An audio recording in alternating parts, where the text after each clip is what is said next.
Yo, what up? It's your boy Rob coming back at you once again with another live stream. So before we get started, you already know what to do.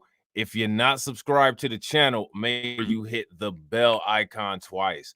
Smash the like button, share this video out to all of your followers, and let's get into the content. Man, I just thank Will Smith and Jada Pinkett Smith for all of the content that they provide to the content creators across the social media globe. You know what I'm saying? We collectively thank you two for your degeneracy. You know what I'm saying? We thank you two for your dysfunctional marriage. We thank Will Smith for being a repeat offender simp. And we thank Jada Pinkett for being a repeat offender in the streets. You know what I'm saying? Thank you. Because if it was not for y'all, I would not have this live stream for you today. You know what I'm saying? So I appreciate it. My man Delmo is in the building early. What's good with you, bro? As always, good to see you, family. You know what I'm saying? My man Grind and Motivate was in this bad boy early. And if my man Grind and Motivate wants to call and talk about this, that shit will be cool. You know what I'm saying? Like, I'll slide you the link. Delmo, you already know. You already welcome. You know what I'm saying? My man Reginald Wiley here says, I knew she was trifling from the moment she burst onto the scene. Probably that's around about the time when that other man that she was messing around with burst onto her head. You know what I'm saying? The character she played in A Different World was not an act. It was who she truly is. I'm not surprised in the least. I'm not surprised in the least. I'm not surprised in the least neither, bro. This shit's crazy.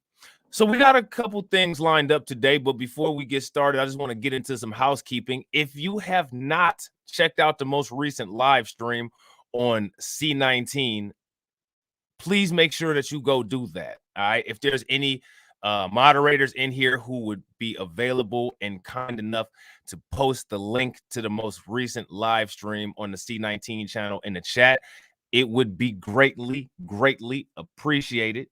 All right. My dude D Dash is in here. Speaking of D Dash, you know what? If we got some time, depending on, you know what I'm saying, how long this goes, because I got to spend some time with my wonderful girlfriend, I might actually run through that old school Breakfast Club with Damon Dash. I was talking to my man TD Hip Hop Media today, and if y'all don't follow TD Hip Hop Media, that's another thing that y'all need to do. Make sure y'all do. You know what I'm saying? Check out that video because we talked about that briefly. All right. And my man Delmo, as usual, he's on me about the attendance. I appreciate it, bro. You got a broadcast scheduled for October 28th, but it didn't happen. Will you reschedule? Absolutely. I absolutely plan to reschedule that bad boy.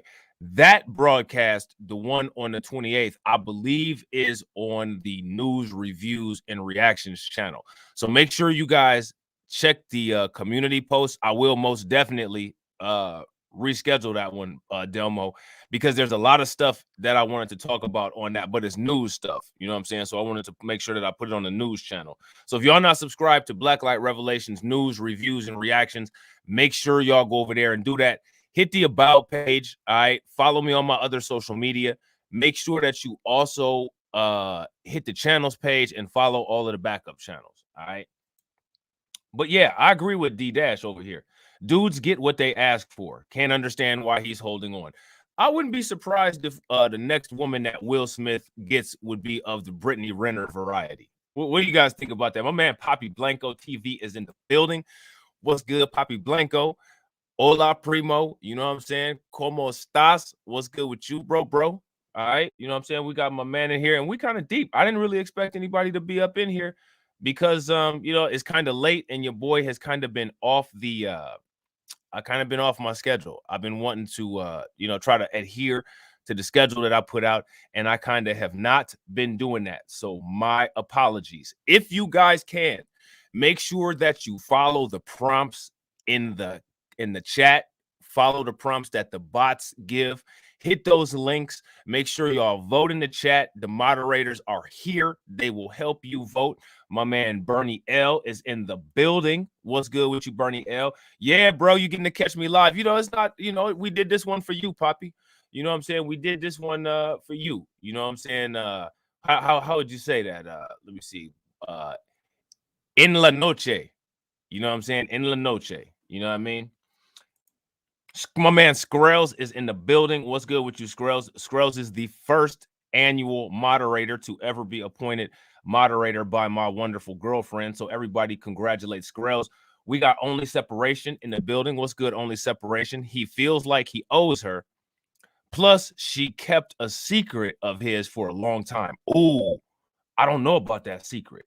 What's up with that secret? So you guys see that link that Delmo put in there? Make sure y'all hit that link and hit the bell icon twice over there. All right, do that for your boy real quick. Hit that link, hit the bell icon twice over there, and you will see the premiere window for the rescheduled live stream that I have to do, because there's some crazy stuff on that live stream. There's some crazy stuff on that live stream. You know what I'm saying? We have a 14-year-old girl missing, you know what I'm saying, in Baltimore, which is horrible. There was a teen arrested and accomplished for killing a Hollywood, Florida police officer. Chappelle talks about being under fire. There's a woman named Hannah Gadsby who allegedly is a Dave Chappelle rival that we're going to be talking about. You know what I'm saying? We got the Lil Boosie and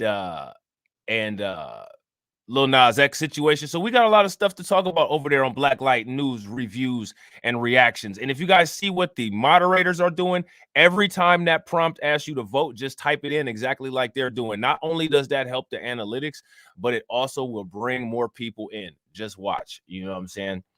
What's good with you, U-Law? My man U-Law is in the building. So let's check out this video that we got right here. All right. And I don't know if y'all are aware of this.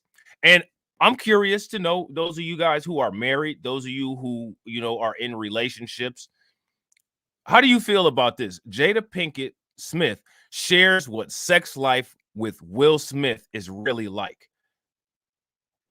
First question, do you guys think that Will Smith sanctioned this? Did Will Smith okay this? Did he sanction this? Is this okay? Or nah?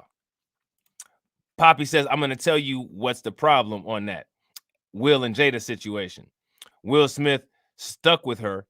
He'd rather keep her than get a divorce and give her 100 million. Could be. Could be. Could possibly be. Let's check this out. You expect your partner to know, especially when it comes to sex. Right. It's like, well, if you love me, you should know. Right. You know what I mean? Yeah. If you love me, You should be able to read you my should mind. read my mind. Yeah. Jada Pinkett Smith gets candid about her sex life with Will Smith. If you love me, you should be able to read my mind. Who should be able to read my mind? Are you in a relationship with Professor Xavier? What's good, Queen Mercy? What's going on? Are you in a relationship with Jean Grey? Who's going to read your mind? How can anybody read your mind? See, this is one of the problems with the unrealistic and unfair expectations. Now, should you be able to know someone? Should you be able to understand that person? Should you be able to somewhat, be able to predict what it is that they expect or what it is that they require? Absolutely. Absolutely, you should. You know what I'm saying? To read someone's mind, though, I don't know, man. I don't think so. I don't know. Question to my fellas that's in here: have you all ever been able to successfully read a mind? That's so horrible being stuck with someone like that. That's facts. The Only Separation says he is a beep. He has been with the actor Dwayne Martin on and off for decades now. She has known about them and stayed with him. That's where all of the passive aggression is coming from. Oh, I didn't know that. Man, I did not know that. Where you get that information from? Is that true? Because if that's the case, there's not too many news reports talking about that. Nope, you can read habits, not a mind. Yeah, that's facts. Will and Jada are knowing about this polygamy for a minute. Wait a minute, though. I'm trying to figure out, is Will Smith Is he delving into the bussy? Is that what's going on? Yeah, yikes. Yeah, it's true. So then wait a minute. So okay, so now we got a little bit of a different dynamic here because see, I didn't know about that. We got to thank the only separation for bringing that information to light. I got a question for y'all. Did y'all know about that? I didn't know about that. Tisha Campbell divorced Dwayne and said he has more clothes, jewelry, shoes, and cars than she does. Martin is known to have the most expensive watches and cars when he doesn't even work that often. No, hell no, I didn't know that. I don't be into TV and shit all like that. A lot of this shit is new for me. So I got okay, so wait a minute now, because this brings in a lot of questions. We got now we got to talk about this. Now we got to talk about this. You know what I'm saying? I just refuse to believe it. That's hilarious, Queen Mercy. Don't do that. Don't do that. You have to believe. I need to get the homie Izzy in here to tell you about belief. You know what I'm saying? That's like 10 years old. I'm telling you, Poppy Blanco, I don't be watching this bullshit all like this. I don't be watching this bullshit all like that. Will is my celebrity crush. Well, Queen Mercy, you know, it seems like Will Smith is actually into men, which is interesting because if they okay, so let's back this up because I want to have an honest discussion about this. If Will Smith, Blacklight legal team, please use allegedly when presenting info with no source. That's a fact. That's a fact. We're going to put this up on the screen. All information that is not cited is alleged, and that takes care of the entire video. You know what I'm saying? I knew that when he did that 5 Degrees of Separation movie. Is that with that movie where it was 5 degrees of bussy separation? Is that the one we talking about? Where he was homeless? Yeah, allegedly.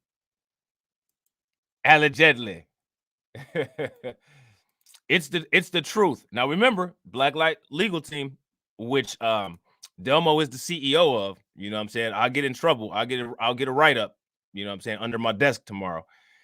It's the truth. Remember the Martin show, or I'm sorry, the show Martin with Lisa Ray and Elise Neal as his love interest. Well, who was the show's creator and executive producer? He makes sure Martin eats. So my question, why are the content creators talking about this as if Will Smith is some kind of victim? See, because I was under the impression that Will Smith was some kind of victim, but y'all both living dirty. And see, you know what's funny? If you guys look at my community post,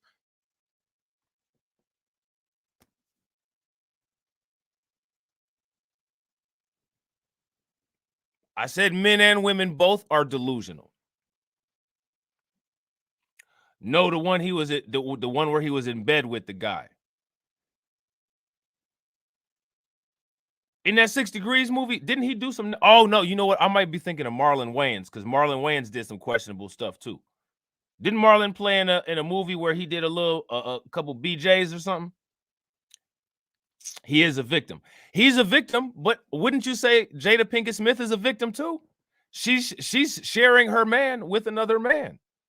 Allegedly. Jada got that nigga by the balls. Sound like Dwayne got him by the balls too. Jada may have a right one and Dwayne may have a left one. That's the shit we need to be talking about. And we also need to be talking about stepping out on your wife or stepping out on your relationship with another man. That I'm sorry if you're a straight male, you know what I'm saying? This is no diss to the LGBTQ community. You know what I'm saying? But if you're a straight male and you are walking around propagating and identifying yourself as straight, you need to be with your woman, not a whole bunch of women, not with a man on the side. Your woman. Fidelity. Hey, what's going on, Queen of Destiny? How you doing? Good to see you. I knew it. That's why she became a cougar. Who we talking about? Jada Pinkett? Jada Pinkett became a cougar? He is a victim in a way because she knew about this and accepted it. Now she is punishing him publicly for what she previously okayed.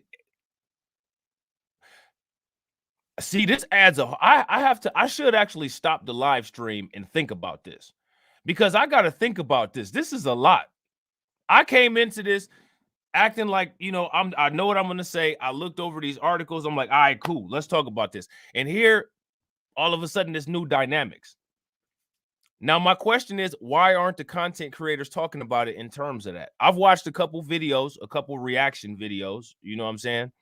And I didn't see any of that. You know what I'm saying?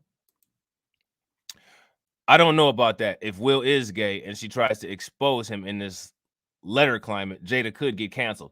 Yeah, but I don't think that the LGBTQ community would have his back, Squirrels, because he's not representing LGBTQ currently. Like, currently, he's just propagating himself as a straight male. You know what I'm saying? These people are into Satan stuff. Yeah, absolutely. Big facts. We don't start calling Will Smith Montero. Bronze to God, what's good, brother, man? Hey, it was good to see you in TD Hip Hop Media's video today, man. I hope y'all enjoyed it. You know what I'm saying? The Smiths have an open marriage. Yes, they do. That also brings up some questions, because people like Will Smith. See? So it's kind of a little bit skewed here.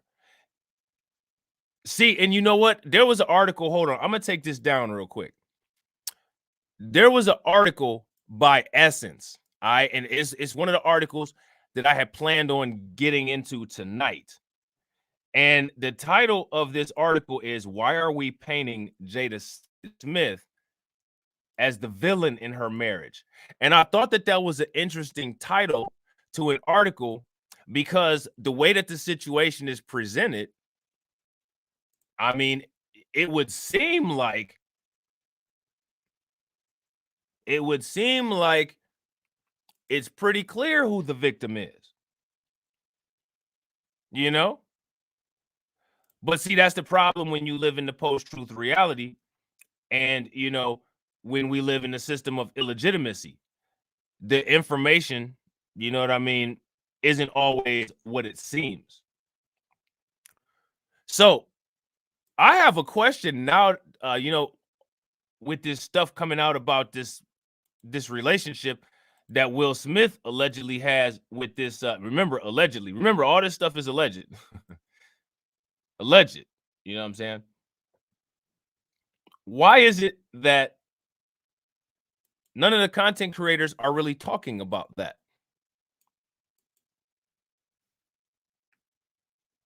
Yeah, the Smiths' dysfunction absolutely manifests into how their into how their children turned out. That's facts.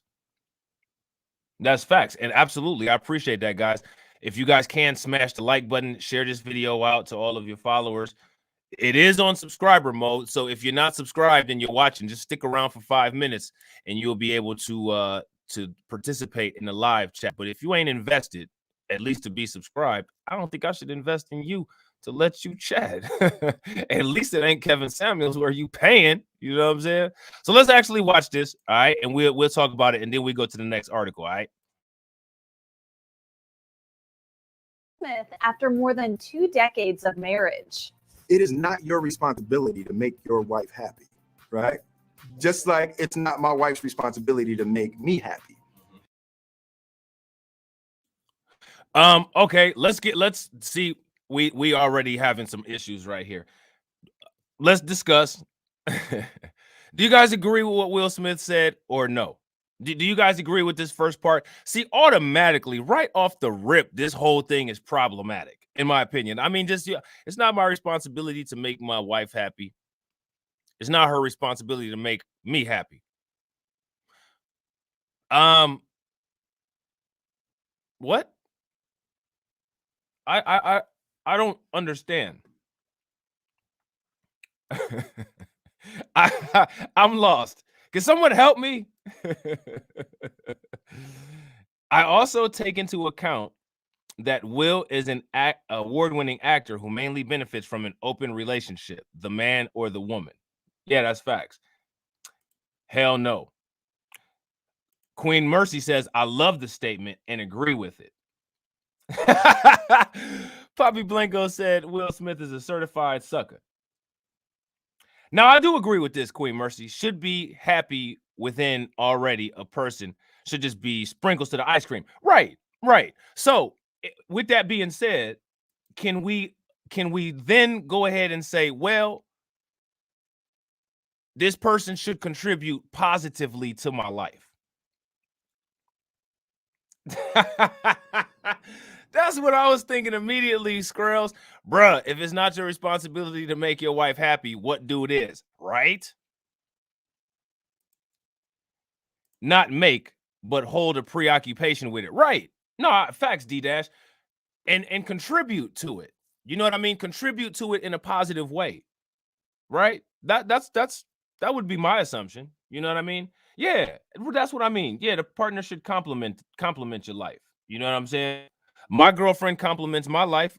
I compliment hers. You know what I'm saying? Like, we try to like even each other out. You know, it's like that whole, you know, negative positive pole to a magnet type thing. So, you know, like if there was no other magnet, then like I guess like, you know, if there, look, I guess if there's no pole to the magnet, then you just go around picking everything up without any kind of guidance or anything, right?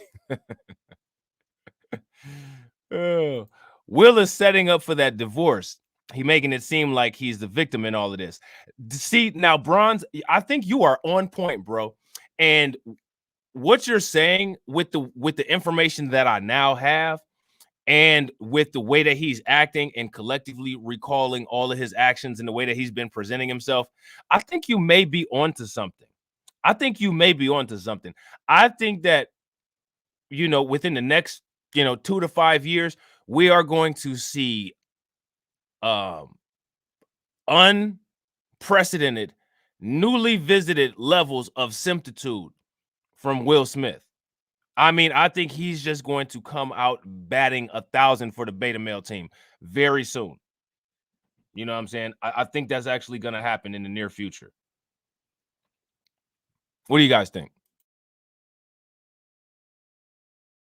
It's my responsibility to make me happy, and it's her responsibility to make her happy. And then we're going to come together and build on that happiness. The 50-year-old actress opens up on the latest episode of Facebook Watch's Red Table Talk, telling her mom, Adrienne Banfeld Norris, and guest Gwyneth Paltrow about the difficulties of maintaining a good sex life after all those years. Really, at the end of the day, it's just not quitting, you know? Of course, Will and Jada tied the knot in 1997 and will celebrate their 24th anniversary this coming New Year's Eve. They share 2 kids, 20-year-old Willow and 23-year-old Jaden. Will is also dad to 28-year-old Trey from a previous relationship.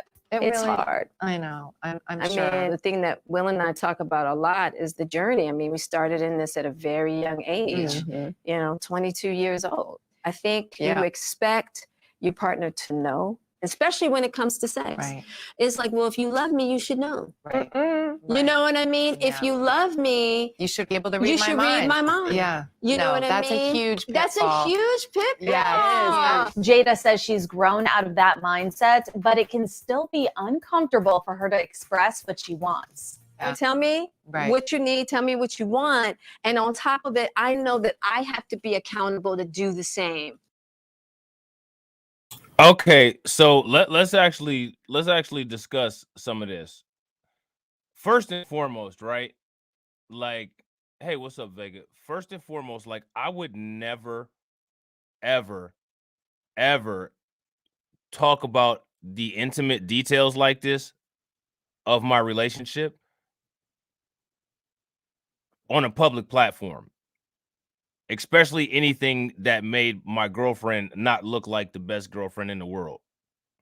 I would never do that. And she would never do that to me.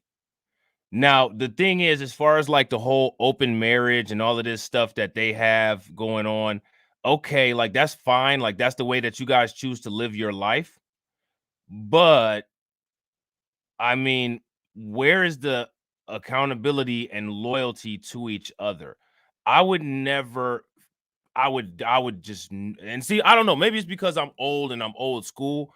I would never have this conversation, especially on Red Talk, Table Talk TV, or whatever the hell this is. And my mom sitting right there. Who does that? Why would you do that?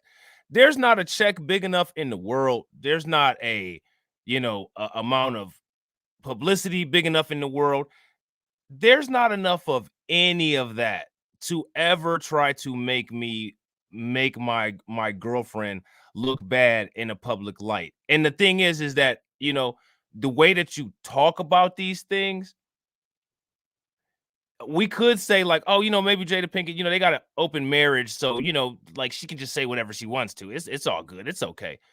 Yeah, but you have to at some point have some kind of common sense. You know what I'm saying? What's good, Jehovah? What's going on? She is Boulay. I wouldn't doubt it. But they are entertainers. They both like attention. Yeah. Yeah, absolutely. And yet that's the thing. Morals and ethics, like that's important. That's important. Are they acting now? And see, that's a good question, Regal. We don't know if they are or if they're not acting right now. We don't know that shit. This could all be a facade. Like this could all be fake, but we don't know. You know what I mean? We don't know. For real, for real. What sane man doesn't care about who his wife is sleeping around with? Will's trying to get out of this in the cheapest way, and Jada playing right into his plan by spewing all this nonsense in public. Yeah, man. See, I think Bronze, I think you're doing that playing chess, not checkers. You're looking at it from that standpoint. And see, I didn't know about all of this other stuff, and I'm so glad that I did this live stream, and I'm so thankful that my wonderful subscriber, the only separation, put that out there for us to talk about, because that gives you a whole different perspective to look at it as. Snapshots, what's going on, bro? She's lost all sense of proportion and grip on reality. I think both of them have. I don't think it's see, now in my opinion, like now knowing all of this stuff, I don't think it's fair to talk about this in terms of just Will Smith. We have to talk about both of them. We got to talk about both Will and Jada. You know what I'm saying? Jada is a wicked chick, pure opportunist. Everything is for sale. Her children, her husband, everything. I think Will might be a little. I agree with you, only separation, but I think Will is a good chameleon, and I think he's actually slightly passive aggressive. I think he's slightly passive aggressive, because he plays right into it. You guys know how I call it the gender war grift, right? My man Grind and Motivate, he did a video, you know what I'm saying? And he was talking about the gender war grift. Now, pay attention to how this shit works, right? On YouTube, large male content creators and large female content creators will say something completely insane.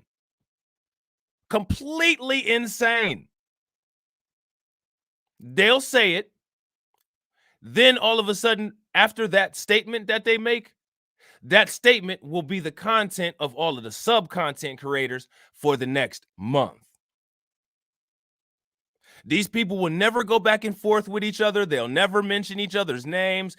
They'll never debate each other. They'll never try to go on a platform together and ever try to show the validations behind any of the talking points that they have. They'll just say something completely as far out as possible. Once that's said, all of the sub content creators then do content on it for months.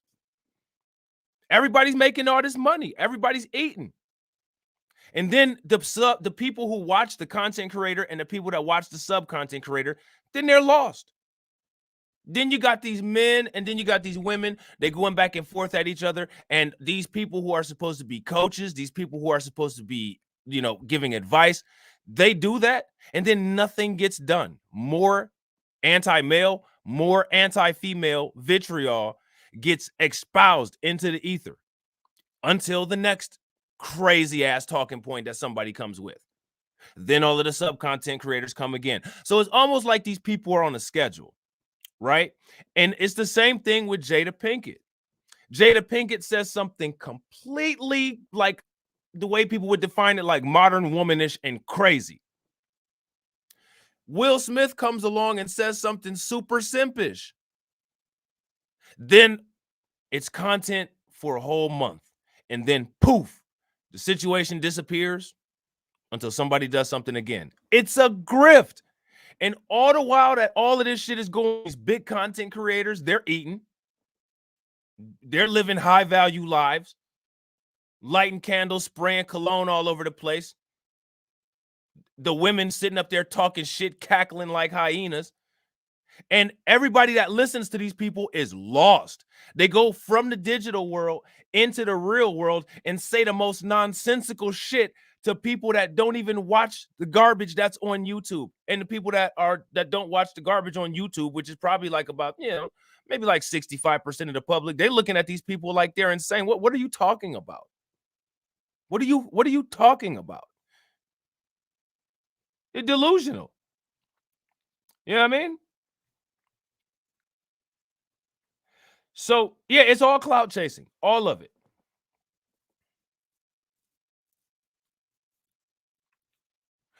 So you got to ask yourself, how are these content creator grifters? What schedule is it that they're on? Because they're on a schedule. Just watch. Just pay attention. Just watch. And the thing is that they're supposed to be on different sides, but they're all eating off of the same sentence. You guys remember when Kevin Samuels came out with that average at best? Women ain't really upset about that.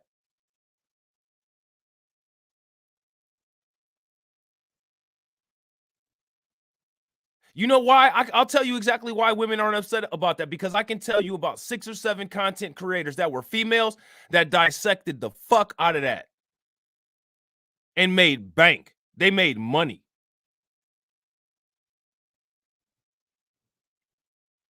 And if women think that all men have a Kevin Samuels perspective, that's not using your best discernment. The same thing as men. If they propagate these situations, if all men think that every woman is like Jada Pinkett Smith, that's insane. Don't put Jada Pinkett Smith in front of a damn camera and sit there and tell me, well, this is why you see this example right here. You see this. This is why we can't date. This is why we must go our own way. This is why we must create a hierarchy of cultures and races of women and put these kind of women on the top and these kind of women on the bottom. No, that's using a white supremacist model of nonsense.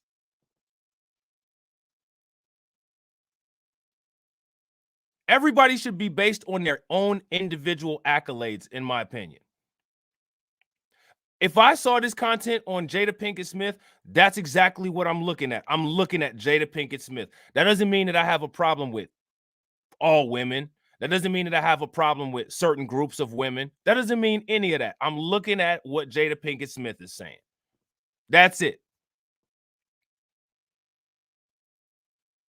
But content creators weaponize this because they're grifters and they're low IQ. And they don't have a lot of good ways to validate any of the things that they're saying. And then you had a content creator defense funds that need to, defend everything that a content creator says. Well, this person said it, and that's just what it is. It's not just what it is. It's not YouTube and I say so. We need to have discussions about this kind of thing.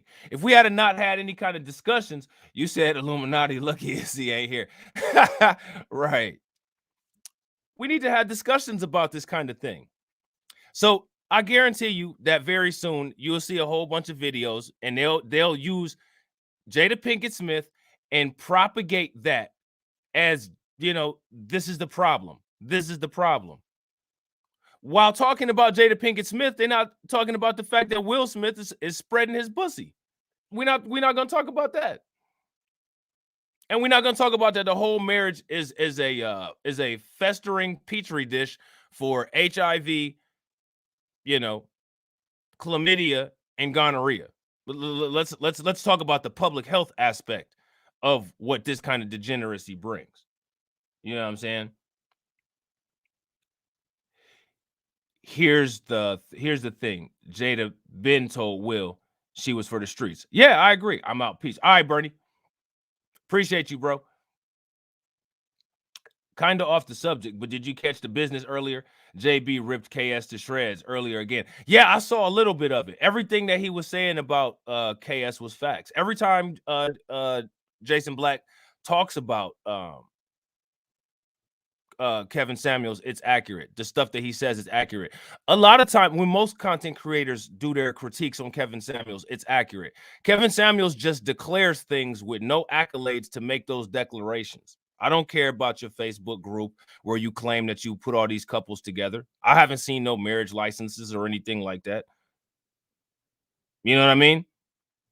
If you have opinions, then you have opinions. Just because you have a nice office doesn't mean that you have some kind of credentials to be able to just give assertions. Like the Jordan Peterson was on the Roommates. I don't know if you guys saw that recently, and I'm not a big Jordan Peterson fan. You know what I'm saying? But the thing about Jordan Peterson is at least he has some kind of accolades. He's an established psychologist, or psychologist. So at least he's studied the science of human behavior.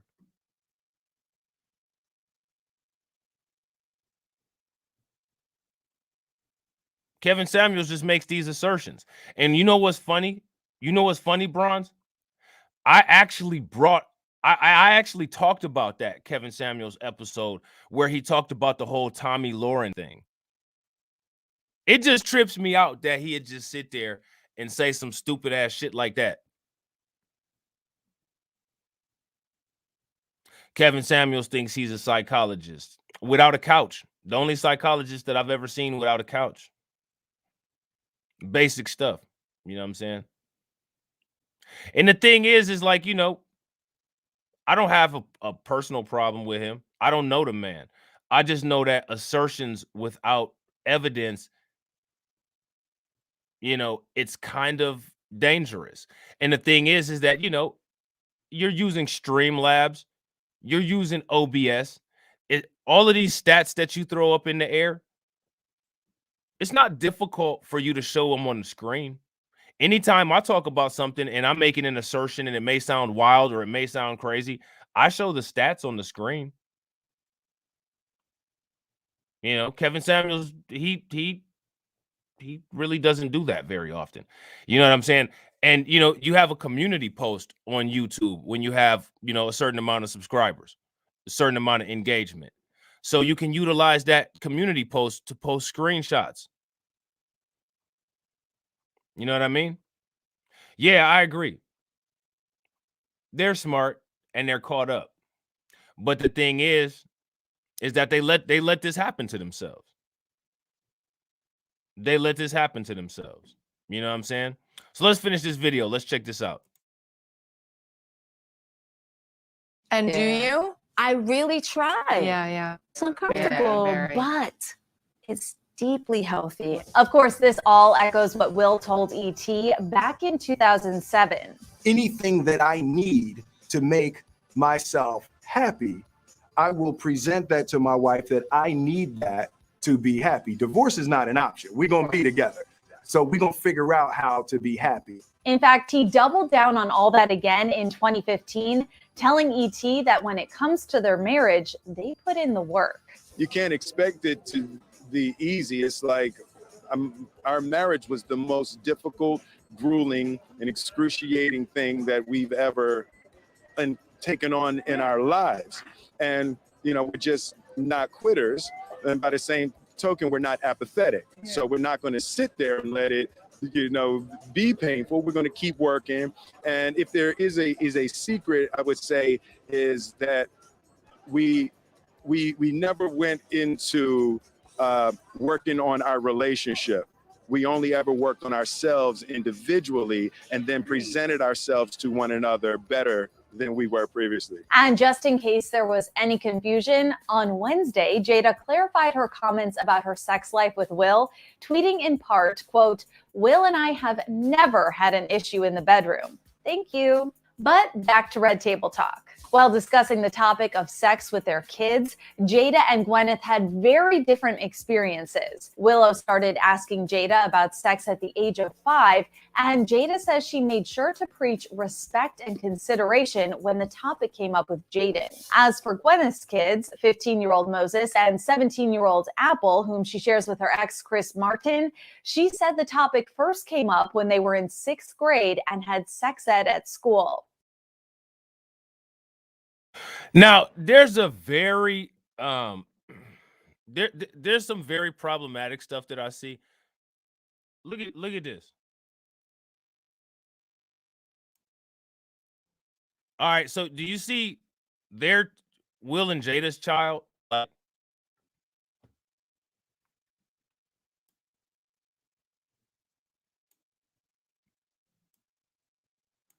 Then you look at this family. Anybody see any issues with that? Like, I find it very interesting that when it comes to these celebrity couples, why are the black families' kids just completely just you look at Dwayne Wade and Gabriel Union, their family, their kids. What's up with that? How is that okay? Why does nobody say anything about that?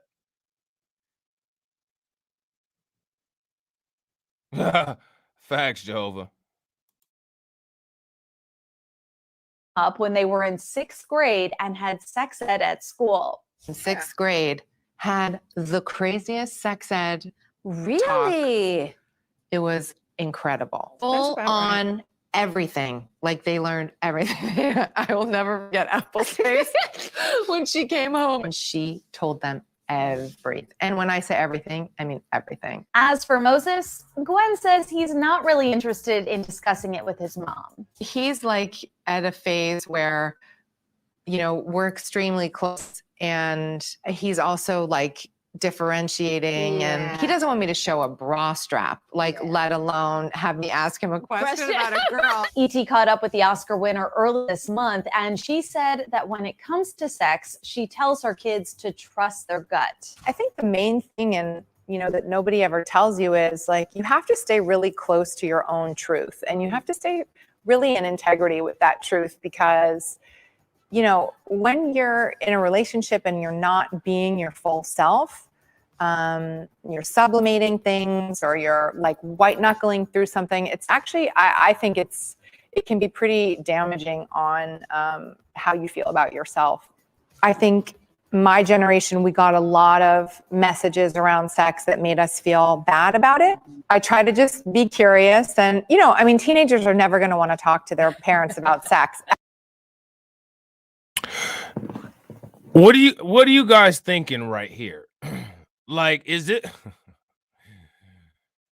like, see, now I got a question. What kind of life do you think that Will Smith and Jada Pinkett Smith's kids are going to have versus whatever it is? I don't know what this woman's name is, but versus this woman's kids with her ex-husband or with her husband. Why is it that Will and Jada's kids, that's not normal? You know what I'm saying? And me saying that the way that that family appears is not normal, that is not bad.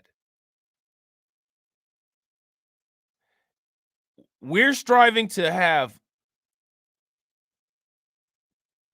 better outcomes and empowerment. And you can't empower yourself if you're completely confused about your reality. Now, the thing is, in my opinion, Jada and Will are completely confused about their reality. So, does it make sense if I say the kids look like the marriage looks? They have kids, in my opinion. They are just different. They are pretty wholesome and engaged in charity. Jaden helped Flint with water.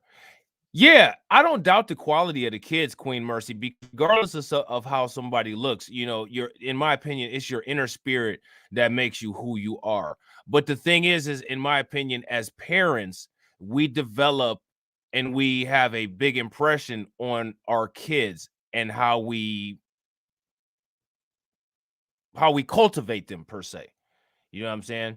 I think Gwyneth Paltrow is a handler because she is also close with Jay-Z and Beyonce. Oh yeah, yeah, she probably is. Horrible, inappropriate parents. Go with your gut. Gwyneth Paltrow also said the N-word, and Kanye and Jay-Z defended her. Well, Kanye is an idiot, you know what I'm saying? And Jay-Z has actually donated money to an All Lives Matter organization that had no problem cutting dreadlocks off of kids. You know what I'm saying? So we already know what kind of nonsense Jay-Z is on. He's friends with these crazy people like Marina Abramovich and all of these nutcases out here. You got to understand that at certain echelons of society, it's almost basically about how evil you can be and how much of a sellout you can be. And see, that's why when it comes to this relationship kind of stuff, this stuff does tie in with the system of illegitimacy. It does tie in with white supremacy and nonsense, mainstream media, and all of that crap. It does. You can see it right here. Yeah, that's why Jay-Z had on Reasonable Doubt, the Reasonable Doubt album, he had the song called The Evils. All of a sudden, then he had an issue with Prodigy. You know what I'm saying? Prodigy makes that song with LL Cool J where he's talking about Illuminati for my mind, soul, and my body, secret society, trying to find keep their eye on me. You know what I'm saying? And then all of a sudden, Prodigy's dead. Somehow, despite the fact that he was at a hospital, somehow he choked on an egg. Which, who tries to swallow an egg? You know what I'm saying?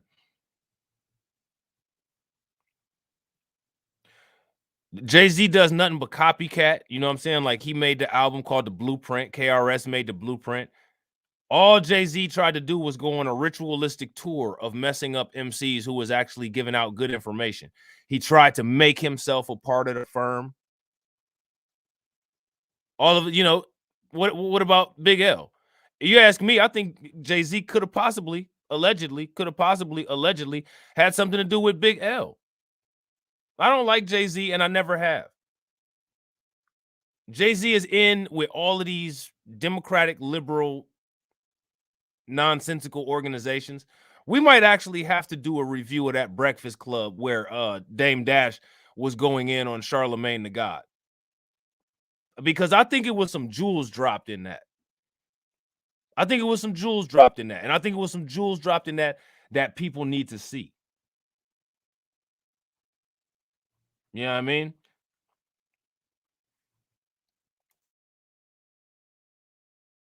Ever. So I sort of follow their lead. Luckily, in middle school, they had a very thorough sex education. So the school handled, the kind of birds and the bees. So somebody, wait, hold on. Let me go back. I gotta go back and look at these comments real quick. Let me see something real quick. Okay, yeah. So I'm gonna put this one back up on the screen. And if you guys haven't, if you guys make sure you smash the like button, share this video out, and take a moment to go and subscribe to my other channels. I just recently did a live stream on the C19 channel. If you're interested in, COVID-19 and coronavirus, I have a channel that's specifically about that. So if one of my moderators could put that link to that most recent live stream in the chat, please make sure you go check that out. Hit the bell icon twice on that video. Subscribe to that channel because I'll be going on that in a couple of days. But I want to check this comment out that Only Separation put up here. Horrible, inappropriate parents. Go with your gut. Gwyneth Paltrow also said the N-word, and Kanye and Jay-Z defended her. Is anybody aware of that? Man, what's up with these people defending the N-word use? Especially from non-black people. What's up with that? And you can never be surprised if somebody says, this person says the N-word.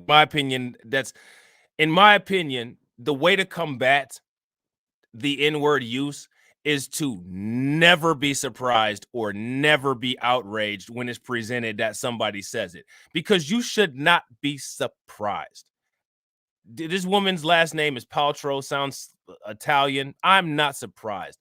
Italians have a dictionary of derogatory term for especially black people, but almost everybody that's non-white, even though technically they're non-white. But they want to be really badly. And because they want to be really badly, the way that they kind of try to gain acceptance is to be as anti-black as they can be. One of the reasons why the Italian mafia, the pathetic ass mafia that all these black dudes want to name themselves after, why people respect them so much is because they are almost single-handedly responsible for destroying black inner city neighborhoods. The mafia is the same people that these coon ass rappers name themselves after. Capone, Luciano. Those are racist, white supremacist, organized criminals that the reason they sell what they sell, where they sell it at in New York and in Chicago and all those places is because they feel that black people are not, they're expendable. They say it, I would never sell this kind of drugs or I would never do these kind of things in my neighborhood because my people are worth it. I know that the jigs don't care. That's what they say. And these rappers still name themselves after these people.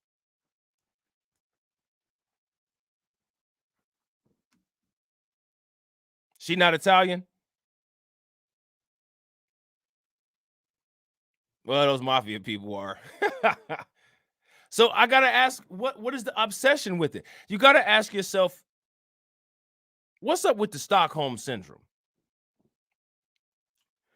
People get triggered when people talk about a pathology. Oh my God, you know what I'm saying? Like people get mad about that word. And you know what I'm saying? We all know why people get mad about that word. But step away from getting mad for a second and ask yourself, what maybe there is a pathology. Because I'll tell you what, if somebody harmed my family, if somebody harmed my girlfriend, if somebody harmed my kids, my brother, I wouldn't honor their existence by naming myself after them. I wouldn't do that. Paltrow isn't an Italian name. I thought it was Paltrow with a O. That's why I had to go back to the comment and read it. But I'm curious. I wonder. And regardless, you know, they're honorary. So, you know what I'm saying? It really don't matter anyway. But I'm curious as to the context. Does anybody know the context that she was using the N-word in? What is the context that she was using it in? Why did she say it? Why are there so many Tourette's episodes that we're supposed to excuse? I'm gonna just say the N-word. And you know, I don't ever just, you know, have an impulse control issue and say some fuck shit about, you know, white people. I don't do that. I'm curious as to why these other groups have these reflexive issues where they can't stop saying racist shit about black people. What's the fucking problem? What's the dysfunction? I don't just navigate through life and just, you know, say crazy ass shit about white people. See, like, if I talk about history, somehow that's anti-white, even though we know it's not. But these people can legitimately just, you know, say whatever the fuck they want to, you know, and it's okay. They said she was singing or influenced by their song, N-Words in Paris. Who made that song? Somebody made it. Was that the name of the song? It was N-Words in Paris?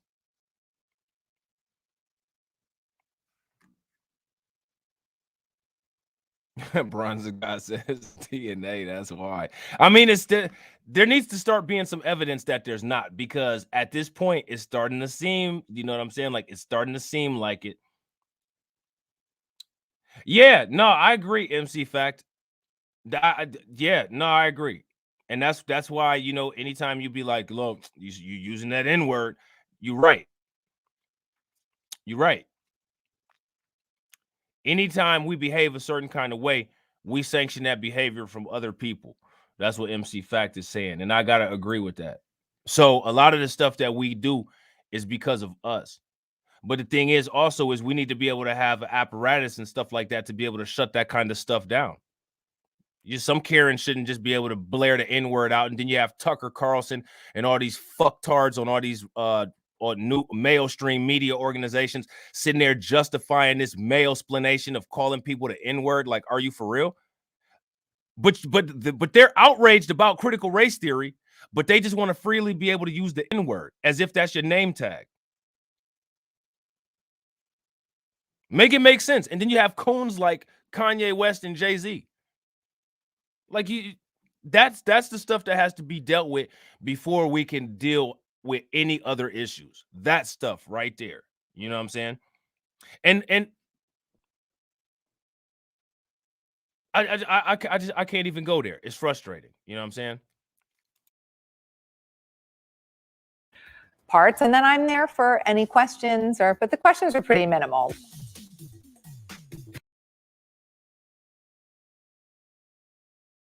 All right, so that's the end of that. All right, that's the end of that. So I got another article, all right, because the situation now is that Jada Pinkett she's kind of backtracking on what she had said before. You know what I'm saying? She's backtracking a little bit.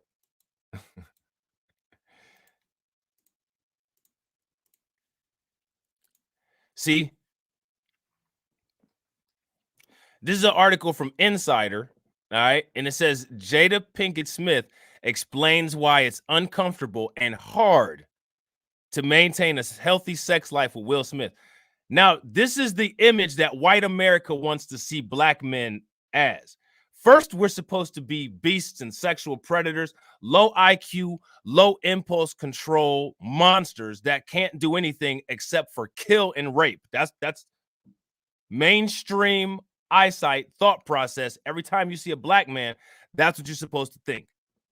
But also, there's a concurrent narrative that says that we can't have functional relationships.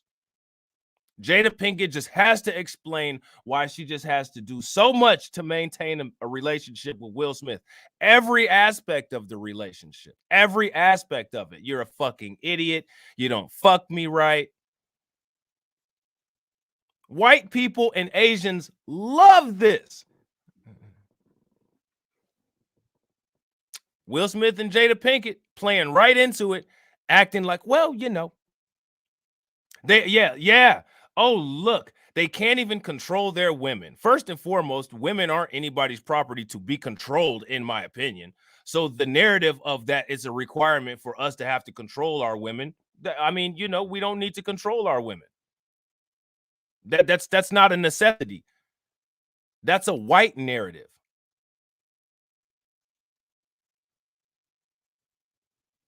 So the idea and expectation of us having to, quote, control our women. No, women can do whatever the hell they want to.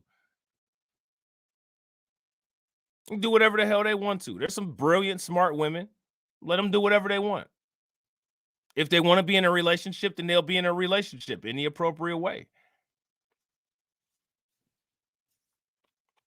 That's a white thing. If white men and Asian men want to compete because they don't have enough swag and they have to control a woman, well, you know, I mean, you know, these are people that have historically had to control people in order to be competitive.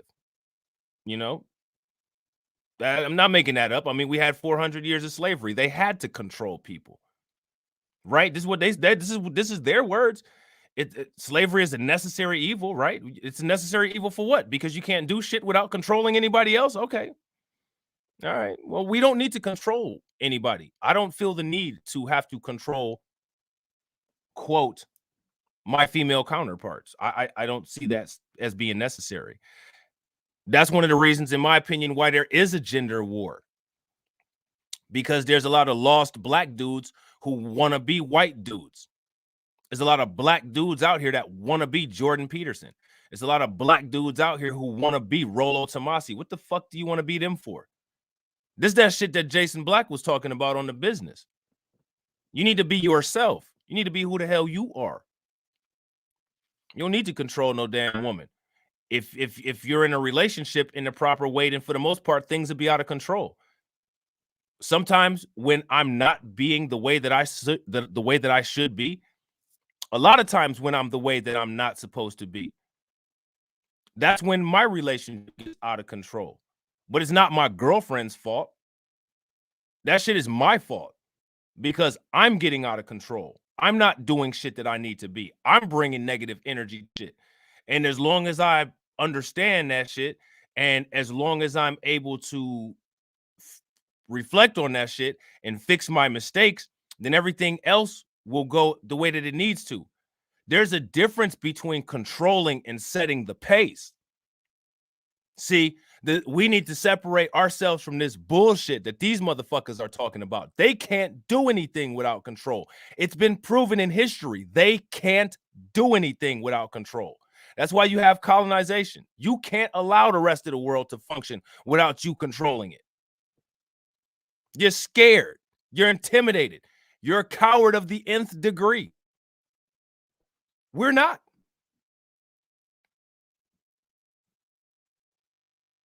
We're not. Oh, a man should absolutely be a leader. And see, but here's the thing though, MC Fact, when you're running a race and you have the baton, you are a leader, but you're also setting a pace. And the woman has an equal role in setting that pace. So as long as you set the proper pace, usually everybody's following you if you set the pace. And that's not you declaring yourself as a leader. That's just you being the heartbeat, setting the pace. But see, they don't want to tell you that, though. They want to have you confused. You know what I'm saying? Real leaders don't need to be controlling. They lead by example. Like you say, set the tone. Absolutely. Leaders bring the swag. Leaders show what time it is. And people that be like, hey, you know, this person is coming with some swag. This person is coming with some truth. This person is coming with some facts. This person is actually bringing it.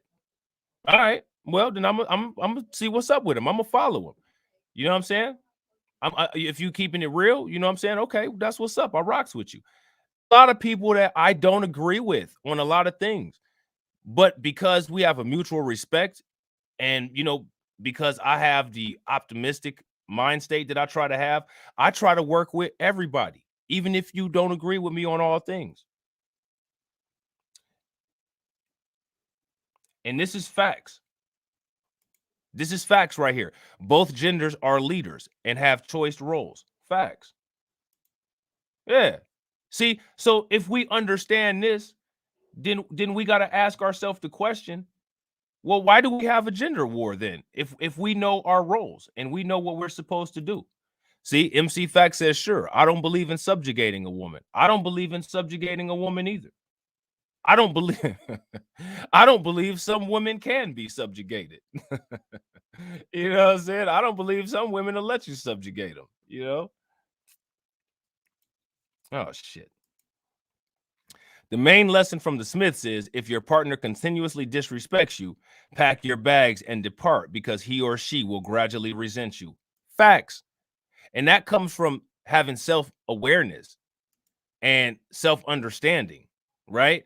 And being able to have situational awareness.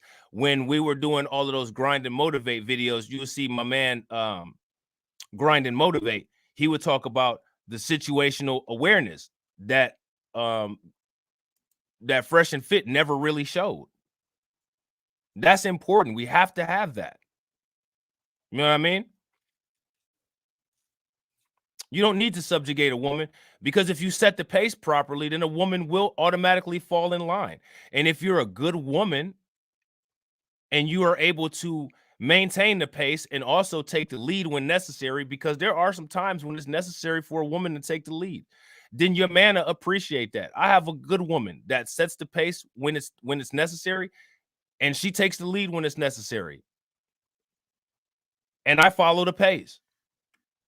That's not some shit that people should be ashamed to talk about or should be ashamed. Like, people are more ashamed to talk about reciprocity and the mutual roles of relationships than they are to talk about explicit sexual acts in today's society. That's how flipped upside down everything is.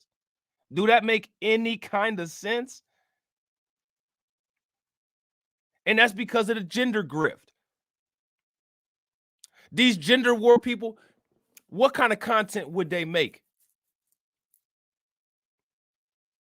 All of these people that tell you that men ain't shit.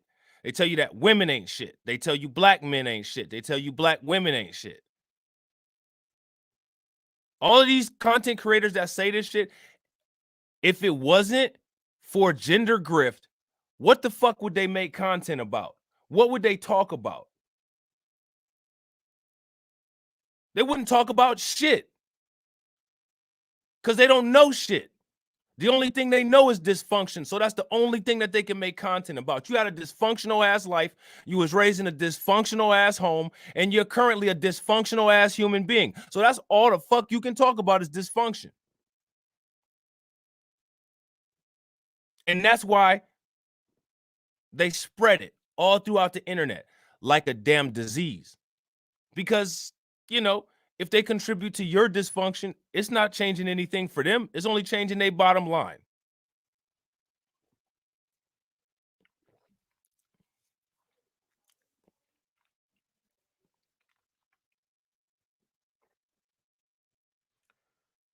It's crazy, y'all. And we're smarter than that. And we're better than that. And that's one of the reasons why I'm extremely appreciative of the subscribers that I have. Because we have people who are, for the most part, right down the middle. And the people that we have that are strongly, you know, that have strong beliefs. They have strong beliefs, but they're willing to talk. They're willing to have conversations. We're willing to, even if we don't agree, we're willing to walk away with a mutual respect because we've built a camaraderie where we want to build ourselves up. You know what I'm saying? That's one of the things that I appreciate about my subscribers.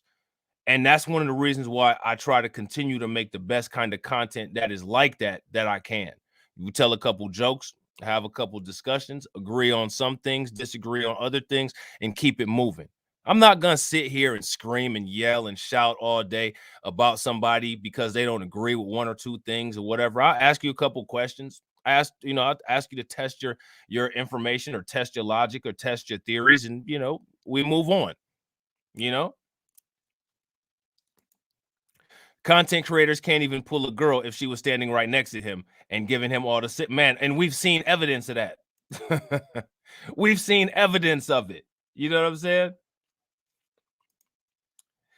Those outsiders causing conflicts among black men and women. Remember how during the elections they pitted black men against black women? Yeah, that's a fact. That's a big fact. And that's what they're gonna try to do this election. I think it was Delmo that said that. Appreciate it, Queen of Destiny. They're gonna do that again. And my thing is, I've asked this question before, and I think I'm actually gonna put this on a poll one of these days. It trips me out when people say that feminism tricked black women. That's always a funny statement to me when I hear that talking point. Because if we say that feminism tricked black women, then we can't not say that conservatism tricked black men. I mean, black men was quick to bootlick some, you know what I'm saying, some conservatism. And there was no conservative black agenda. I mean, what are we talking about? The Platinum Plan? That was a conservative black agenda. What was a conservative black agenda?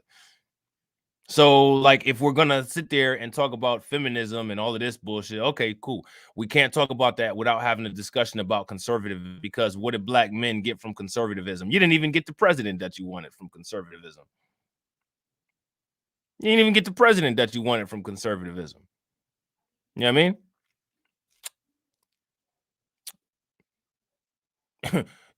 You became a conservative and you didn't even get the president that shit. So, you know, who really got tricked?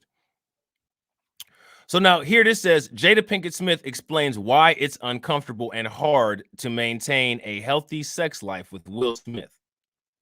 So these are some bullet points. Jada Pinkett Smith described difficulty maintaining a healthy relationship with Will Smith. So what you have to understand is that the way that the media speaks, especially the way that the white media speaks.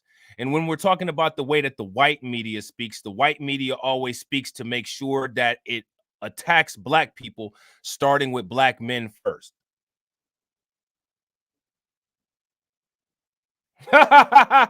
Which content creator? I think it was a couple. I think it was two. You know what I'm saying? My man Grind. I might have to send that content to my man Grind to motivate and see if he'll make a reaction about it. I know Exposed the Manosphere did. But that's facts. That's facts, Bronze. That did indeed happen. Oh shit. So Jada Pinkett represents women. And she represents any kind of women. Black women, white women, Asian women, Latino women. She represents any women. And what you have to understand is that the white media maintains white male masculinity by feminizing black men. Too much testosterone, we commit crime. We're violent. We got bass in our voice. So you have to effeminize that. We play sports.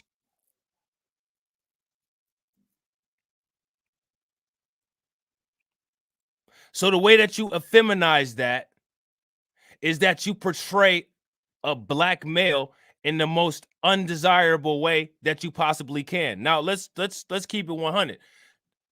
A lot of Pookies and Ray Rays out here do a very good job providing people who don't like black men content. I mean, they do a great job of it. You know what I mean? But that's what they're doing on their own because they're degenerates. The white media is doing this with a motive. And the motive is to boost white males up by putting black men down. So Jada Pinkett represents all women, mainly black women, because one of the first ways that you subjugate a group is by splitting that group in half. And if you have a gender divide, which black content creators on YouTube continue to work with white supremacy and perpetuate, then you have to trash each other 24 hours a day on a 7-day news cycle. So this will feed content for everybody. There'll be females who make content about Will Smith because they hate black men. And there'll be content creators who will make massive amounts of videos about Jada Pinkett because they hate black women. And at the end of the day, it's going to collectively affect all of us negatively. But remember, these are the same people that say burn the community. So it don't matter if it affects everybody negatively. You have to remember, they're doing this on purpose. Remember, all of these people, the men and the women, they all say burn the community. So that means all of us, even anybody that's not involved in the gender war.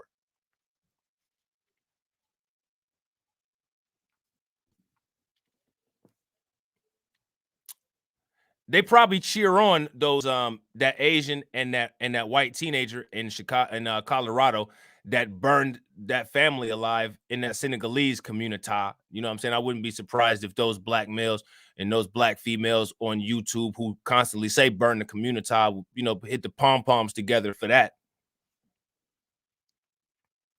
But this is what the white media does. So Jada Pinkett Smith represents women. Will Smith represents black men.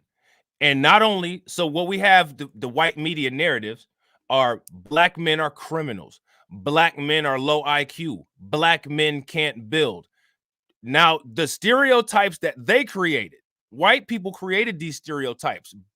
We read them from the Christian Bible where they couldn't stop talking about male genitalia.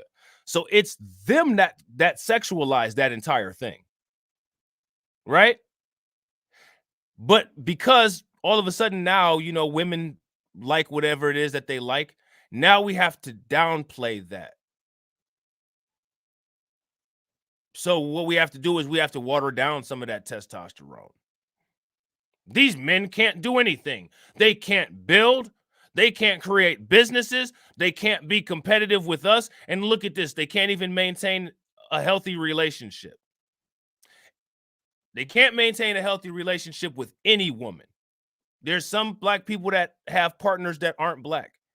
The reason why the white media will always take a black couple is because what everyone else on the planet is looking at is if these men can't have functional relationships with their female counterparts, oh my God, I have to keep them away from everybody else. They have to be toxic to everybody else. So this is an all-encompassing narrative.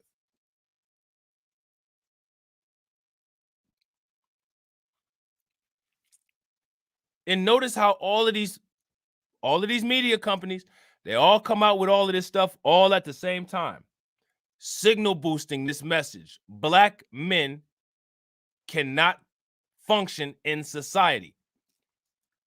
Now, this goes all the way back to the Moynihan report. This is stuff that comes from the government. I don't know if anybody in here has read this, but have you guys read the Moynihan report that was written by Daniel Patrick Moynihan?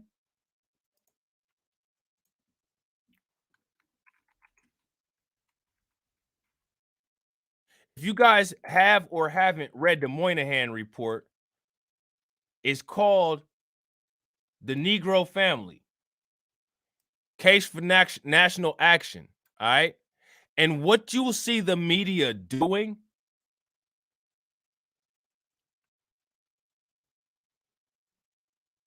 is that the media is attempting to effeminize black men as well as contribute to destroying the black community by using talking points straight from the Moynihan report. Now, you know, it's not like Moynihan was some great guy. His daughter was just recently in trouble for telling some Asian person to go back to communist China. You know what I'm saying? The South China Post reported on that. And that's facts, Delmo.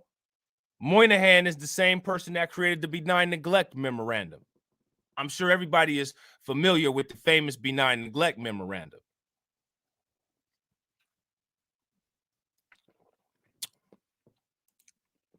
So this is what the media is doing right now. The Negro Family, the Case for National Action, commonly known as the Moynihan Report, was a 1965 report on black poverty in the United States written by Daniel Patrick Moynihan, an American sociologist serving as an assistant secretary of labor under President Lyndon B. Johnson. Moynihan argued that the rise in black single mother families was caused not by a lack of jobs, but by a destructive vein in ghetto culture, which could be traced to slavery times and continued discrimination in the American South under Jim Crow.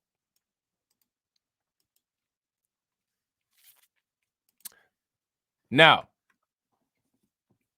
no, it's not really bell curve type shit, Bronze. It's not really bell curve type shit. In my opinion, the Moynihan report is a little bit more honest than the bell curve. It's a little bit more honest. The bell curve is basically anti-black propaganda written by the blue and white. You know what I'm saying? The Negro Family, Case for National Action by Daniel Patrick Moynihan. I think he submitted this to President Lyndon B. Johnson in an effort to, I don't know what, but it's somewhat more honest than the bell curve. System of illegitimacy attempts to economically and psychologically castrate black men. Facts. And that's one of the ways it maintains white masculinity. Jordan Peterson shit.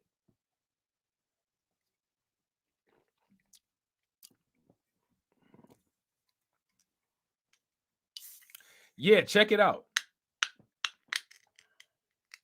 Check it out.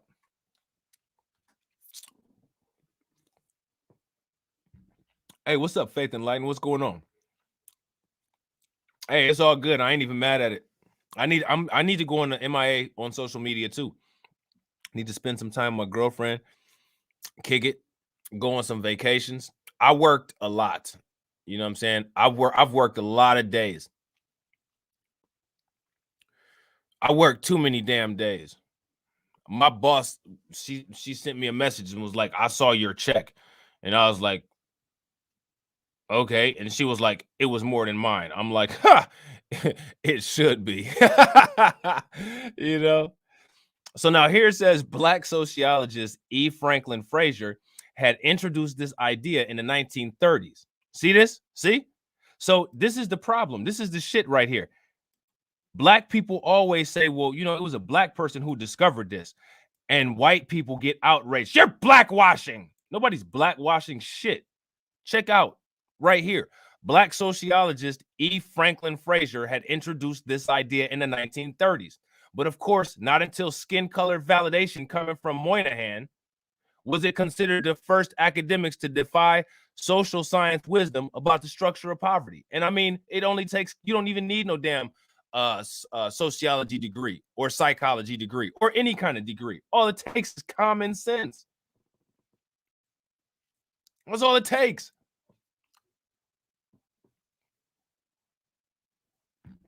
Facts. And it was done purposely. It was done by white men who needed to do that to propagandize their masculinity, which is one of the reasons why black men need to stop fighting with each other about every damn thing. That's one of the flaws that Martin Luther King had, in my opinion. He was nonviolent, in my opinion, with the wrong person, with the wrong people. We don't need to be nonviolent when the system of illegitimacy. Oh, hold on real quick, Queen Mercy. No, but I can though. What I'll do is I'll put the article link in the description box. I've been kind of slacking on doing that, but I'll do it. You know what I'm saying? Blackwashing is a weak response from white supremacists when you're winning an argument against them. Facts. You should have heard. You should have heard on Clubhouse yesterday. Bronze the God Izzy was going in on these motherfuckers, and they were getting all mad, talking about systemic racism doesn't exist. What do you call it then? What do you call this then? What do you call the need that somebody in the government had to write a report like this? Most definitely, I feel you. I work long nights and a full-time mom, so sometimes I'm too busy. Look, man, I feel it. I'm not even mad at it. That's the one. As long as as long as YouTube don't delete my channels, you know what I'm saying? Like, the videos will always be there for you to watch 10, 15 years down the road. You know what I'm saying? As long as my channels ain't going nowhere. You know what I'm saying?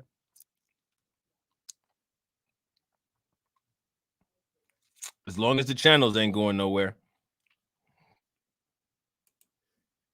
So now here it says, as he wrote later, the work began in the most orthodox setting, the U.S. Department of Labor, to establish at some level of statistical consciousness what everyone knew. Look at this. What everyone knew. They sit up here and say that this shit doesn't exist, but clearly here in the Department of Labor, they're sitting here talking about working to figure out what everyone knows. So which one is it? This is one of the reasons why discussions like this with non-black people need to stop. This was a paper written by a non-black man, and yet you have non-black people of today sitting here saying this shit doesn't exist. If it doesn't exist, then why the fuck is this person delusional? Make it make sense. How does it work? But you know what's the baddest thing?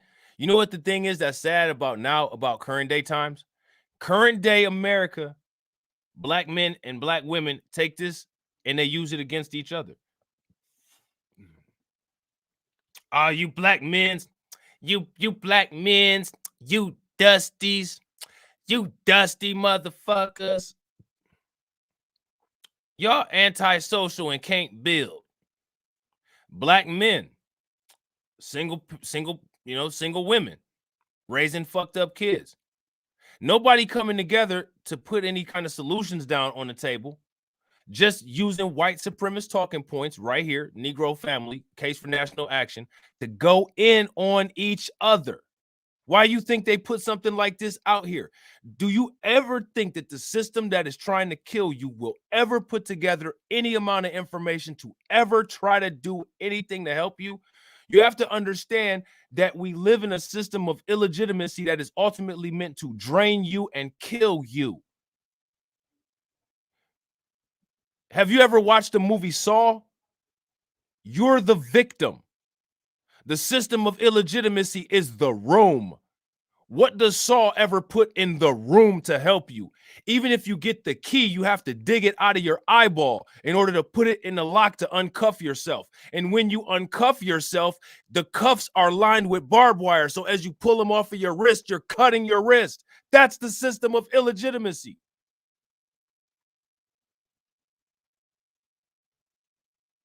So why do we take any of this stuff that any of these people say and not make our own data? Not make our own statistics, gather our own studies, do our own census reports. We have to do that kind of stuff. We cannot continue to sit here and keep getting fed spoonfuls of Gerber poison. It can't happen. Appreciate it. I pride myself in my analogies, Bronze. I ain't gonna lie. I'm a humble motherfucker, but if it's one thing that I can do a decent job of is put some analogies together. Ask TD, he'll tell you. You know what I'm saying? So we gotta stop. We gotta stop falling for this. I would advise everybody to read the Moynihan report completely. Out of everybody that's in here, I'm curious, how many of y'all have heard about this and how many of y'all have read it? See, look at this. Even in the table of contents, feminist critique. You see? Feminist critique. Look at this. Feminists argue that the Moynihan report represents a male-centric view of social problems. White feminists that contributed to the destruction of Black families are sitting here talking about a male-centric point of view. Let me tell white feminists something that they already know. White supremacy, the white media, and white society looks at Black men as women.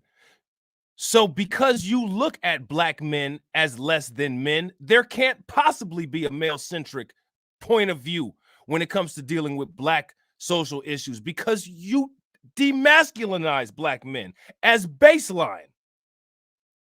Disingenuous bullshit.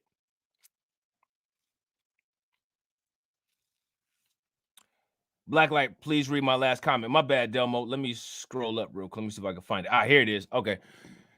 95% of our subconscious mind controls our behavior. Imagery is one of the catalysts for controlling the subconscious mind. System of illegitimacy showing effeminate Black men is imagery programming. So you have to ask yourself about how Kevin Samuels got 1 million subscribers. It's Kevin Samuels. That's not me going in on Kevin Samuels. He said it himself. I pulled a clip. Ryan Davis actually talked about that. So you got to ask yourself, why? Damn, he got 1 million subscribers? Wearing a person spraying cologne? That's what 1 million motherfuckers want to see? Makes sense.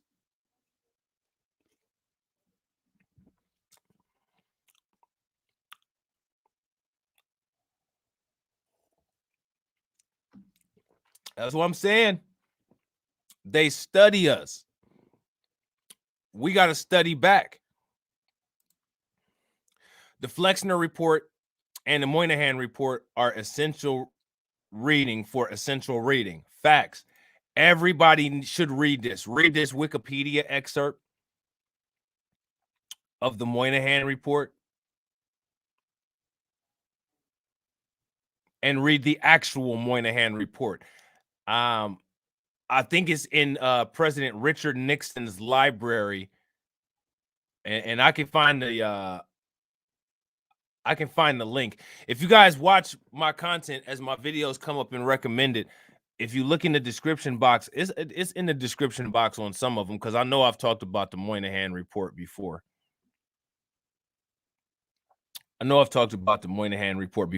So now remember what MC Facts had said about the welfare, right?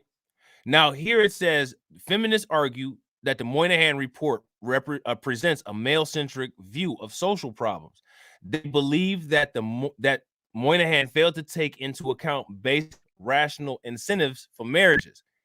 He did not acknowledge that women historically engaged in marriage in part out of need for marital resources. Think about this, and this is what I'm talking about right here, right? This is what I'm talking about right here, all right? This is why it's crucial. See, now, people be like, yo, you weird. You know what I'm saying? I'm not weird. I actually have rational, evidence-based reasons for the shit that I say and do. I don't believe that it's beneficial for Black people to listen not only to Black red pill content creators, but white red pill content creators either.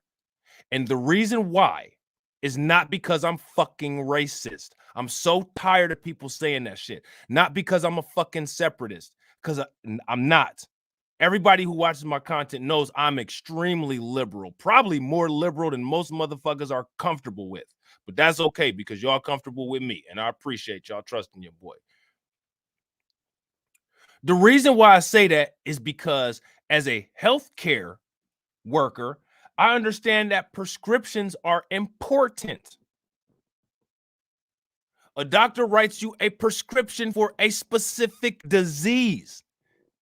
If you have heart disease, you don't take diabetes medicine. You take heart medicine. You don't take glucophage. You take metoprolol. Okay? If you need to brush your teeth, you don't use a shaving razor on your teeth. You use a toothbrush. Am I saying that white content creators, when it comes to, red pill and relationship content, are wrong? I don't know. I'm not white. But I know if you apply white community solutions to Black problems, we live in two different communities. As much as white people want to deny that there's any social difference between Black people and white people, well, it's just not true. There's clear-cut differences. And if you give white solutions to Black problems, you're going to have nothing but problems, because we don't have the same fucking issues. And that's not racism. See, white people say that if you don't agree with them, or if you just don't listen to them, or if you just don't allow their subjugation without bucking your eyes and saying, yeah, boss, okay, boss, then you're being racist. No, I'm not being racist. The fuck? Everybody has their own community experience. Everybody's allowed to have their community experience except Black people. When we say we have specific problems, oh, you're being divisive, you're being separatist. But, everybody's allowed to go shamrock it up on motherfucking St. Patrick's Day. Everybody's allowed to chopstick it up at a Chinese restaurant. But damn, the same people that point their fingers at us and say that all we do is use identity, they either don't want us to have an identity or they want to be in control of our identity.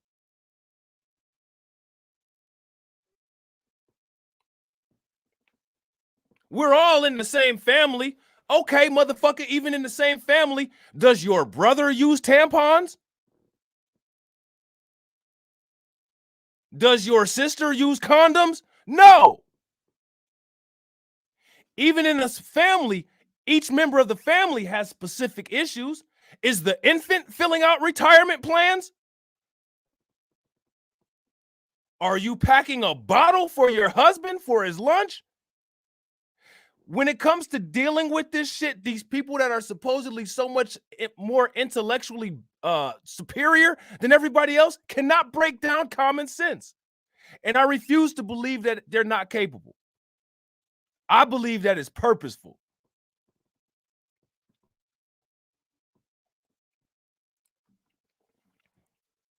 Because there's no way that you don't understand basic concepts. Critical race theory is state-sponsored racism. No, people that pay taxes and live in dead Negro hollow, that's state-sponsored racism. Critical race theory is a theory.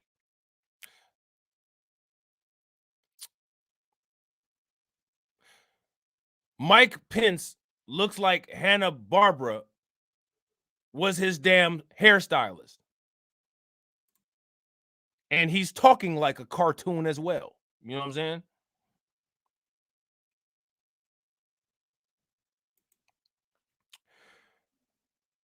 Many members of the system of illegitimacy want us to buck our eyes like Mantan Moreland to make them feel in control. Yeah, absolutely. They absolutely do. Yeah, that's facts. We are powerful, but I don't know. It's a lot of us that want to stay asleep for some reason. So now here it says, with the expansion of welfare in the United States, look at this, in the mid to late 20th century, women gained better access to government resources intended to reduce family and child poverty. Women also increasingly gained access to the workplace.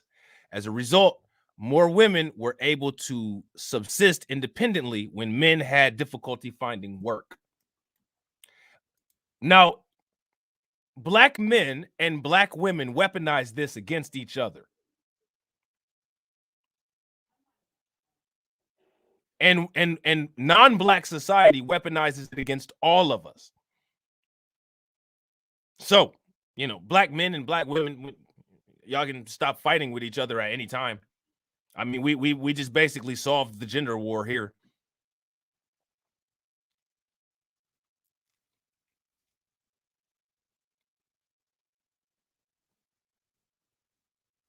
How come these people don't tell? How come when Kevin Samuels does a live stream, or how come when any of these Black male haters do a live stream, how come they never come with these facts? Why don't they ever show any of this stuff on the screen? Why is Kevin Samuels just sipping Red Bull with his pinky up in the air and everybody else is cackling like a fucking hyena? Why is that? I mean, this shit ain't hard to find. Right on Wikipedia. And if you go to the sources at the bottom, you can go directly to the source page. What do you guys think about this right here?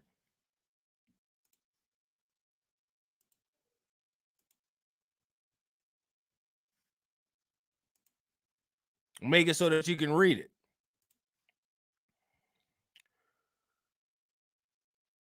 Feminists argue that the Moynihan Report represents a male-centric view of social problems. Remember, there's no such thing as a male-centric view of social problems because white society has effeminized Black men.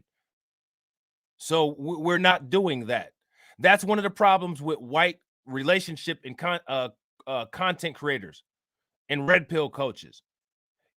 You contributed to the effeminization of Black men, and now you're trying to teach masculinity while you contributed to the effeminization of Black men. You sound stupid as fuck. Any white red pill coach attempting to teach a Black man masculinity sounds dumb as fuck.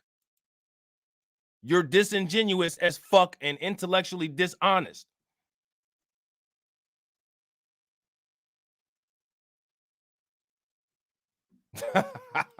Tarek, what's good, bro? What's going on with you, fam? And the thing is that these people need to be called out for this.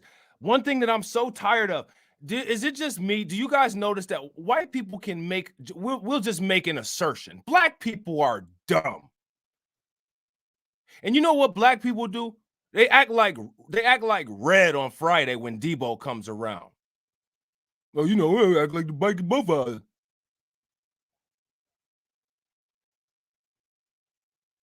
But let a black person say some shit. Let Kevin Samuel say something. Let one of these black female content creators say something. Videos for a motherfucking week. Shit all up and down my damn recommended motherfucking page. Talk black women this, black men this. Why? I don't even know half these motherfucking content creators. Who are you? And why is this shit on my recommended? And where's the people that I subscribe to? Black women need to be held accountable. Black men ain't shit but dusty. I don't watch that bullshit.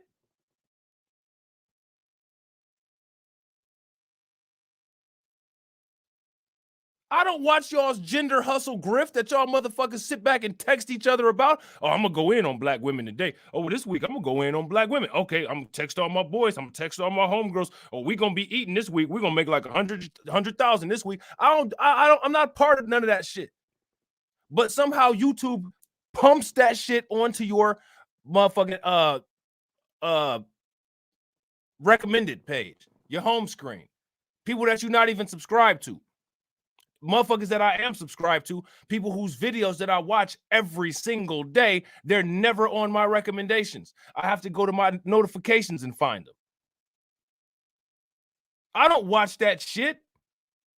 I don't give a fuck about what your simp ass thinks about black women. I don't give a fuck about what your ass thinks about black men. I want to know about what people talking about in politics.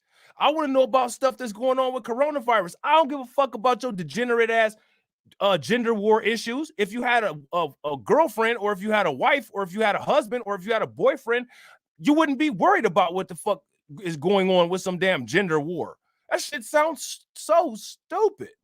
It's a grift. It's super chat, make it rainism. It's all about the money.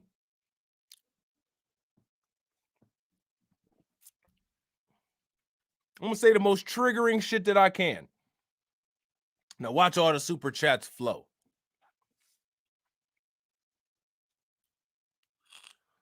It's the same pattern. I'm so tired of seeing trash on my recommendations. It's always bull and drama that doesn't help anyone. Facts. Sadly, some people act cowardly in the SOI and divert their... Man, you ain't never lied, Delmo. You ain't never lied. Sadly, many Sun people act cowardly in the system of illegitimacy and divert their energy to abusing fellow prisoners of war rather than fighting the system of illegitimacy. And that's all the gender war is. That is all the gender war is.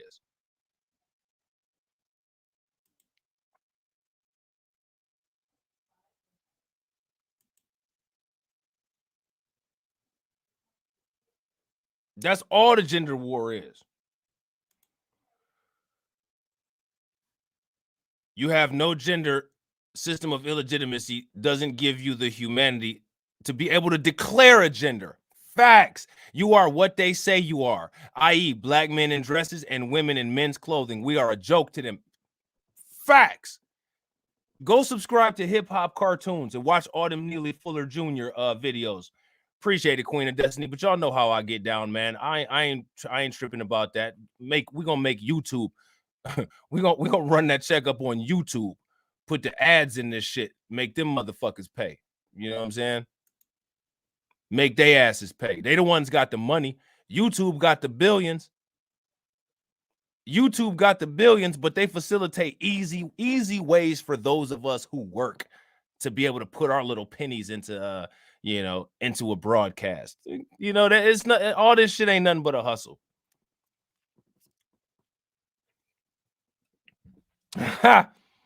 Derek, and laugh my butt off because I knew you'd get it right eventually. You funny as hell, bro. Hey, it was good to see you checking out that clubhouse, man. Did you enjoy it? Hopefully you did.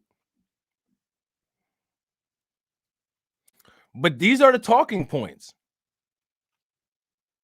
This is what y'all need to listen to Neely Fuller Jr.'s to his lecture on LGBTQ.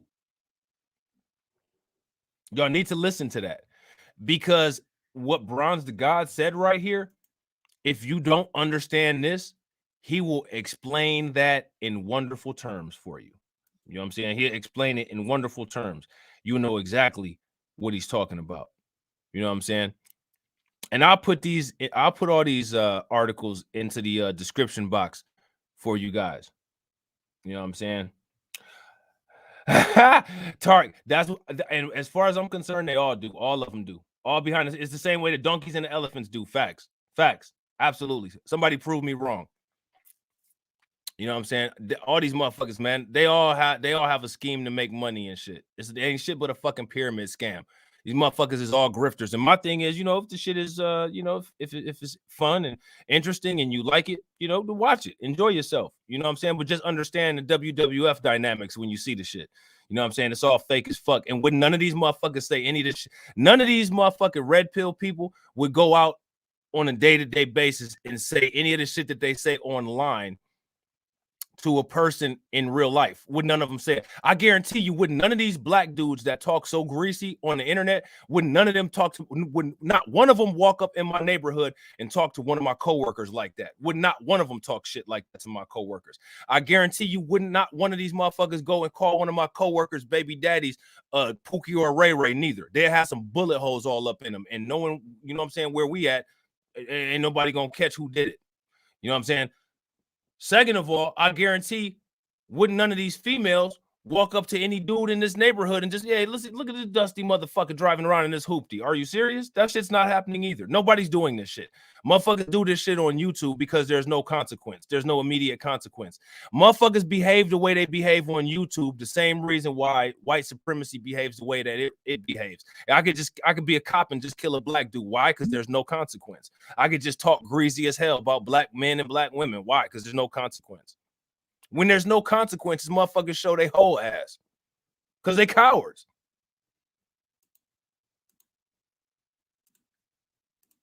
It might not even have to be no. It might not even have to be no confrontation. It might not even have to be no smoke or no drama or none of that. People is scared to even have just a face-to-face conversation because most motherfuckers are intimidated of their own shadow. And they get on YouTube and act extra gangster. You know what I'm saying? I'm extra gangster. You know what I'm saying? I'm extra grimy. No, you're not. You're not. You're dumb. You're a clown and you're fake. All you motherfuckers. You know what I'm saying? Like, that's why I don't rock with none of that bullshit. I don't rock with none of that gender war bullshit. All that shit is garbage. Ain't nobody out here fighting no gender war. I enjoyed what little I got to hear of it. Just let me know when the next one is coming. Oh, for sure, bro. Make sure you follow me on there because we had another one the other day. I tried to ping you into it, but I couldn't find you on my thing. I've never met a person that declared themselves as red pill in real life. I asked people about the movement. They claim that they've never heard it. It's what's up with that? Because it's some fake internet shit, bro. I'm telling you. That's what Jason Black was talking about I knew as soon as I seen them videos coming out talking about that shit that Kevin Samuel said, I said, man, I know next time the business go live, that's what the topic is gonna be on the business, because that shit, like Jason Black gonna go in on that shit. And I seen the community post and he sure as hell did. Oh, good shit. That's what's up. Appreciate it. Make sure y'all follow a Clubhouse. I don't do many Clubhouses. I usually moderate Izzy's Clubhouses. So just so y'all know, like, if y'all go on there and like expect me to be like doing Clubhouse and shit, like, hey, what's up, Lala? What's going on? I go in there and I speak occasionally, but usually I moderate Izzy's. You know what I'm saying? And it'd be some good Clubhouses, man. You know what I'm saying? So please make sure y'all go over there. Like I said, Tarek scene, it's good. My man Dario was over there and he checked out one of the Clubhouses too. You know what I'm saying? So, The Clubhouse is cool. I don't use that shit as that's not my primary social media though. You know what I'm saying?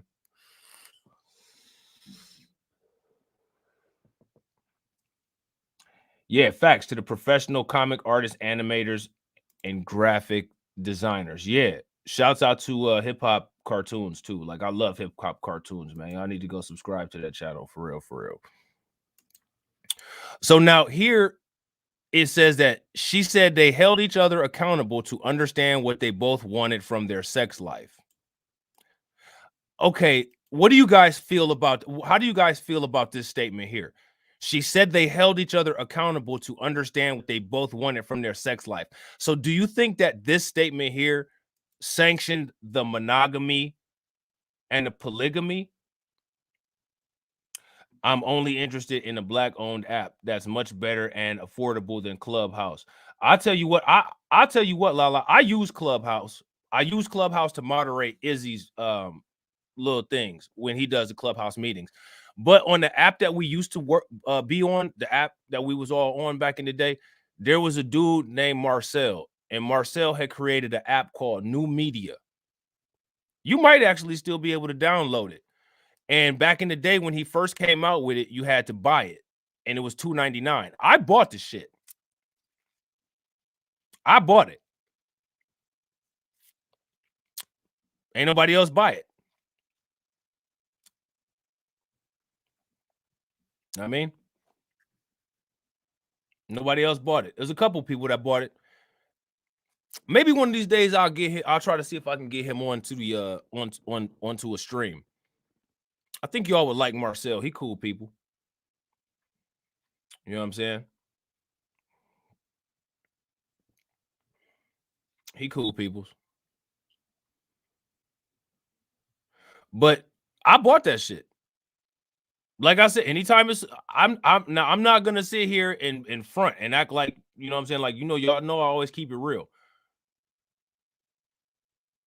I try to use black businesses as often as I can, but I'm not going to starve myself because I can't find a black business.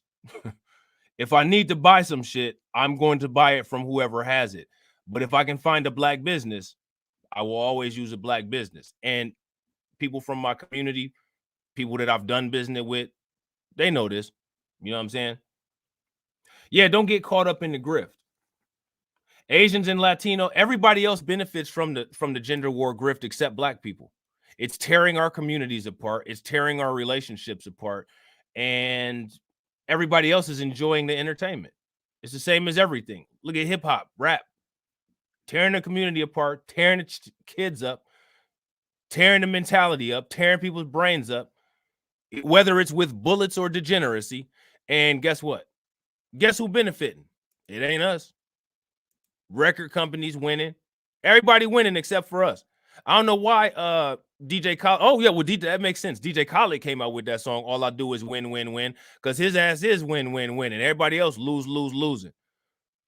Black people should have came out with a song called All We Do Is Lose, Lose, Lose, no matter what. That's what the fuck that the chorus might have been win, win, win.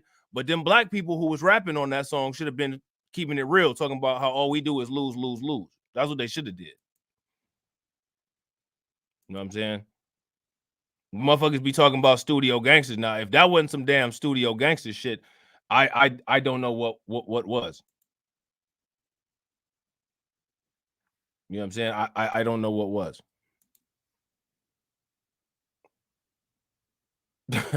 Look, Bronze God said, ouch. Oh, you know what I'm saying? Oh, okay. I see. All right. We need to start winning. That asshole got roasted for playing on Bob Marley's guitar. That nigga's a clown. You talking about DJ Khaled? He's a lame, bro. He's a straight up idiot, dude. And you know what, man? I'm not even gonna lie, bro. Here we go with Streamlabs. Lala, you know you gotta censor it a little bit. Lala be coming in hard all the time. Streamlabs ain't ready. Streamlabs artificial intelligence got to learn Lala's speech so that it chill. But like, I used to be a Fat Joe fan. Like, I ain't even gonna lie, man. Like, Don Cartagena used to be my shit. And then, like, he just started, I don't know if he had always been on some dumb shit or either I had just now started noticing it. But now he's just unapologetically saying stupid shit, which is sad. Because motherfucker, like, I thought you were straight, but you're not, clearly. So now here it says last month, Will Smith described his marriage as open, saying marriage can't be a prison. How can I ask a question for y'all? How is marriage a prison? I'll tone it down. It's all good, Lala. It's all good. All we do is entertain for the masses, i.e., sports, internet industry. Yeah, that's facts. That's facts. Bad Seeds. What's good with you, by the way, bro?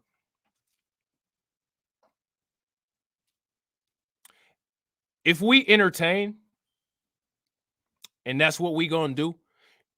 Do y'all remember that that radiation information episode 3, where we talked about the strategic objectives? Why I don't understand, if we're gonna entertain, why don't we put subliminal messages in our entertainment? Remember the mission and the vision statement? You guys remember that stuff? Remember, we have a episode of radiation information on today, actually, at 2:00 p.m. Me and TD on Black Light Revelations 2. If there's any moderators available, Law or Delmo or Kareem or Bronze, if any of y'all is in here, if y'all could send the link in, or Skrells, if you could, anybody, if y'all could put the link in to the premiere window for radiation information for the next one that's coming up tonight or tomorrow, I'd appreciate it. We need to put subliminal messages in our shit. Empowerment, mission statement, vision statement. We're all CEOs. I'm with TD on this. I don't believe that there's going to be a collective improvement. However, there can be a small collective of the collective. And the way that happens is if we become CEOs and make it our business to empower ourselves. Remember, if empowerment, if Black empowerment is our business, empowering ourselves is also a subdivision, and we are the CEOs of our business of Black empowerment. Does that make sense? If y'all haven't watched that last episode of radiation information, check those out, man. You know what I'm saying? Check out those Just Talking episodes on TD's channel, and check out radiation information on my other channel on Black Light Revelations 2. You know what I'm saying? Fat Joe plays both sides, says he's a Puerto Rican when it's beneficial, then vicariously acts like a member of the Black society, a Black community. Yeah, he does do that shit. You know what I'm saying? He absolutely does that shit. And that shit, like, I was like, damn, Joe, you know what I'm saying? Like, come on, bro. Get a daily section of our top stories based on your reading preferences. So Insider's got some good information. So if y'all want to subscribe to Insider, y'all should. Now, I got a question for y'all. I don't know if they will do anything with this as far as copyright or not, because I did some Breakfast Club content before, like a reaction video to the Breakfast Club, and they tagged it. They tagged it. But I really want y'all to watch that Breakfast Club with Dame Dash, though, because I think that that's an important episode of the Breakfast Club that everybody needs to see. Like, I think that episode is so important. Have y'all seen it?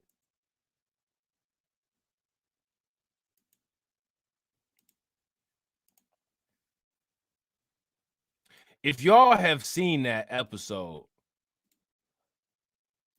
let me know.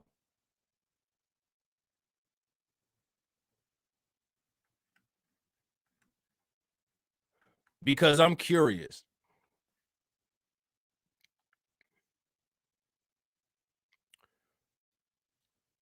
Look at this shit. Hold on real quick, y'all.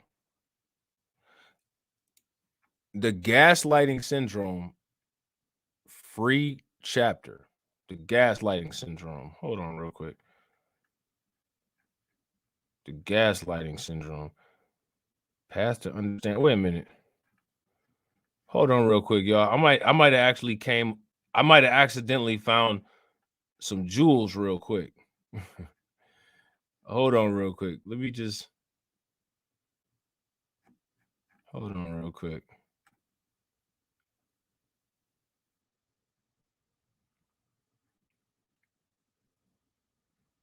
This is actually some good info right here. I might actually have to do a whole video on this. Wait a minute. Give me 2 seconds, y'all. All right. All right. So there's that. Hold on real quick. All right. And we're going to move this back. Wait a minute. Oh.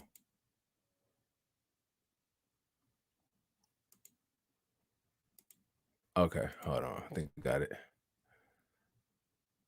Ah, there we go. All right. I got it, y'all. I could use some more info about STEM if you have any references or links.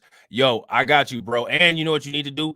Check out all the playlists of TD Hip Hop Media's what's Brother Please Hear Me Out. If you watch the whole entire playlist, is one video on there, I know for sure, where Tony gives a whole bunch of links and access to free resources in order for you to be able to put your kids or even yourself in some STEM education programs.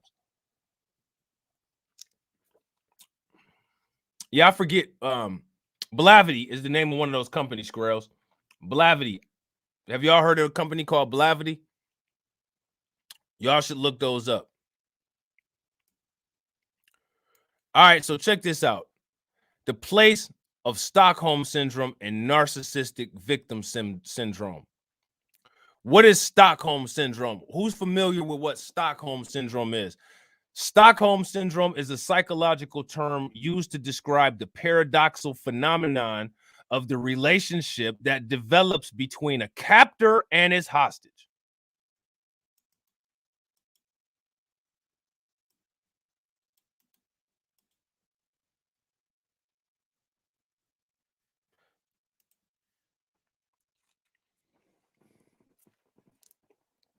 Do y'all know anyone that suffers from Stockholm Syndrome?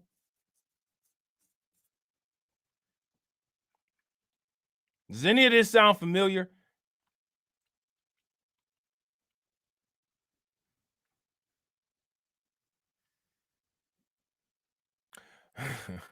Now let's ask a question. And let's ask an honest question. All right. I'm not going to ask it in a trolling way. Beauty in the I know, right? I'm not going to ask it in a trolling way, like, you know, like some content creators do. Is there look, Squirrel's already read my mind. So maybe I was wrong. You got to go all the way back to the beginning of the video where Jada Pinkett Smith said that she expects Will Smith to be able to read her mind. And I said, you know, can't nobody read anybody's mind and shit. And maybe I was wrong. You know what I'm saying? Maybe I was wrong. Because Squirrel's just read my mind. So maybe I was wrong. You know what I mean? So make sure you guys hit that link. You see that where Delmo is, what Delmo just put into the chat? Hit that link. And when you go over there and hit that link, hit the bell icon twice to ensure that you get notified. Make sure y'all do that. All right. Go over there and hit that link and then come on back. All right.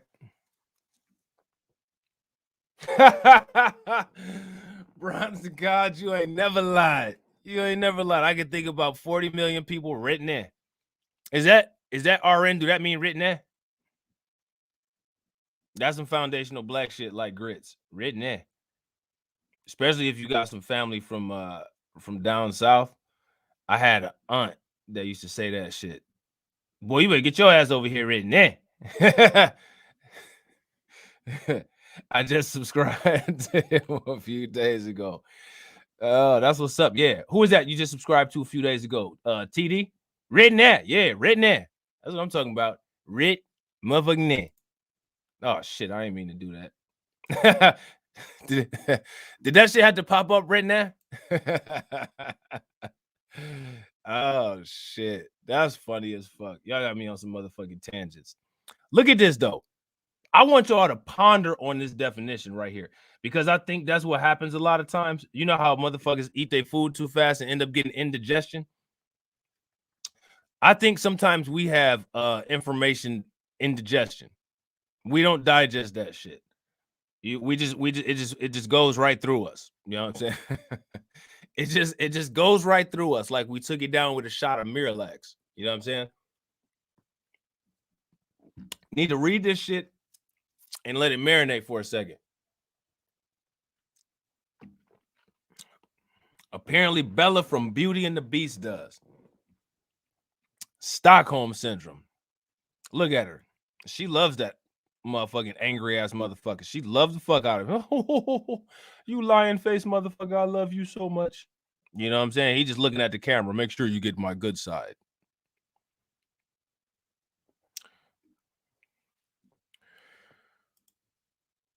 Stockholm syndrome is a psychological term that is used to describe the paradoxical phenomenon of the relationship that develops between a captor and its hostage. Who is in a captor and hostage situation? In such a relationship, to the amazement of onlookers, look at this. To the amazement of onlookers, pay attention because this is very interesting. The hostage expresses empathy and positive feelings toward their abusive captor, and they will often display a desire to defend them. Stockholm syndrome is scientific Samboism.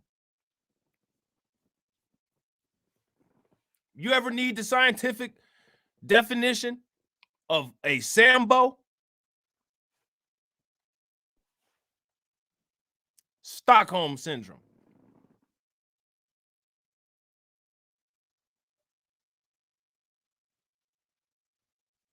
American Psychological Association has put this together for you very well in a nice package. Okay.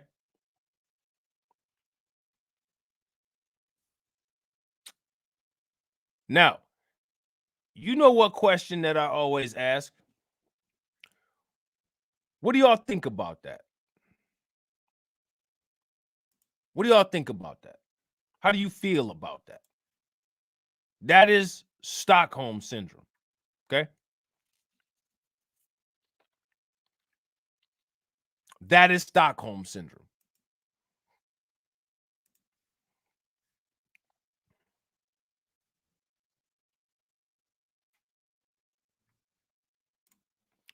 Stockholm syndrome and cognitive dissonance go hand in hand, don't they? Absolutely. Absolutely. Most certainly do. If you guys haven't, make sure y'all smash the like button and share this video out to all of your followers. And make sure you follow me on my other social media. Anybody that's got Twitter, Twitch, D Live, Trovo. same as bestiality. Yeah, not quite. You know what I'm saying? Couple of differences there. You know what I'm saying? Couple of differences, Faith. You know what I'm saying? Seen through the lens of the psychoanalytic view, Stockholm syndrome is not a new phenomenon. It is, in fact, the same principle that can be witnessed in the developing infant. When a baby is born, they come into the world pre-programmed to bond with their significant carer, usually their mother. All right. This instinctual bonding is the baby's first emotional attachment bond with someone who displays power, compassion, comfort, security, and safety. Everything that maximizes the infant's survival.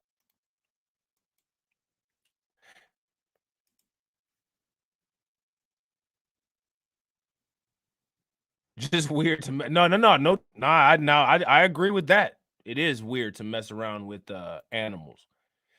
Speaking of which, give me like 2 seconds.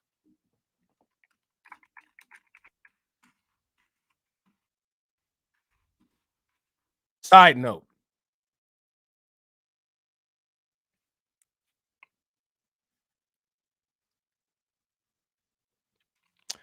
Side note, you just reminded me of something that, and we can take a quick, we can take a quick tangent.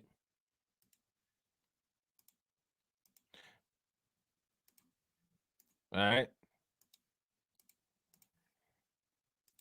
In case y'all didn't know, all sexual acts with animals are now illegal in Canada with new bestiality laws. So it looks like they cleaned up some things.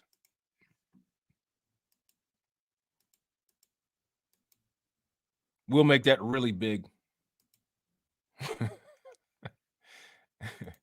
we'll make this really big so everybody can see this easily. All right. So this is apparently this is something that they had to make a law to regulate up in Canada. I guess a lot of people may like elk. Forcing an animal into any sexual act is now outlawed in Canada after the Senate finalized a bill on Tuesday to close a loophole in the country's bestiality laws. I mean, why would you even have to do that? All right. And this was from June 21st of 2019 at 7:16 a.m.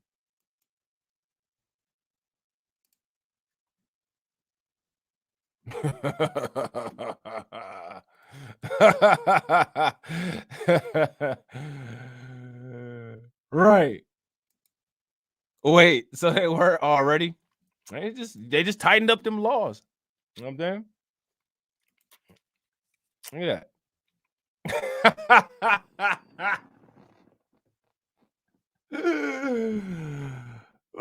Look at this. Forcing an animal into any sexual act is now outlawed in Canada after the Senate finalized a bill on Tuesday to close a loophole in the country's bestiality laws. Prior to the bill's passing, there was no law against forcing an animal into sexual acts that excluded penetration. So they had to they had to they had to make it specific.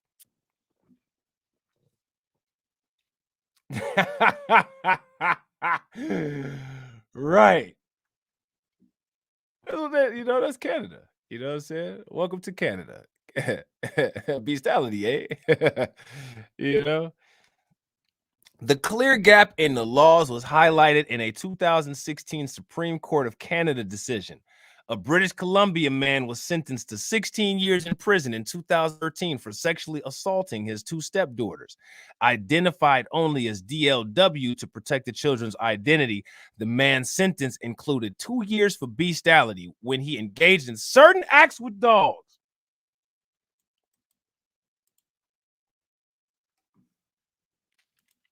What?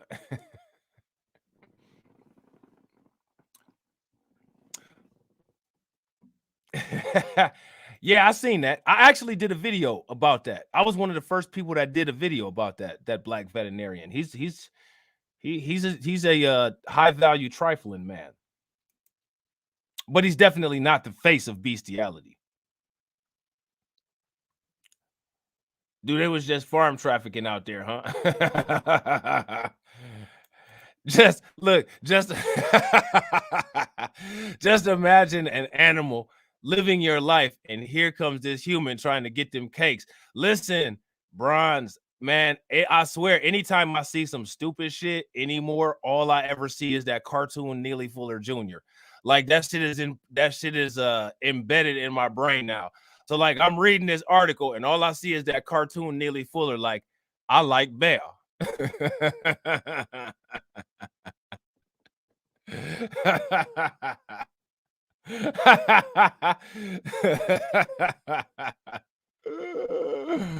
Oh, Queen Mercy said her wig is blown. I ain't mad at it, man. Put that motherfucker back on and turn it the right way. It'll be okay. You know what I'm saying? We gonna get through this. I won't bear.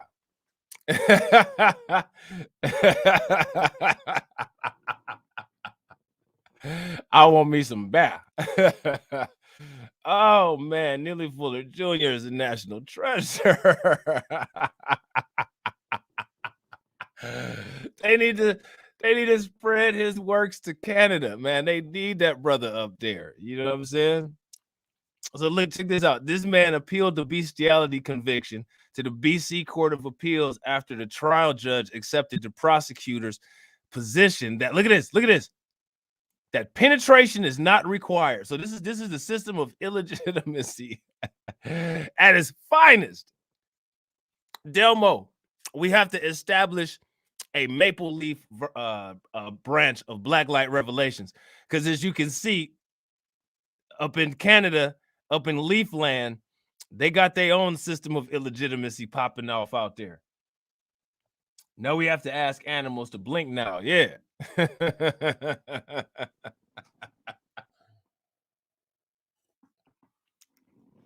Oh man, this is bad business. This is bad.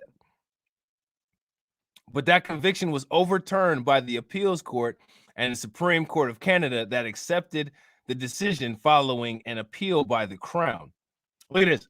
Penetration between a human and an animal was the essence of the offense, noted the ruling.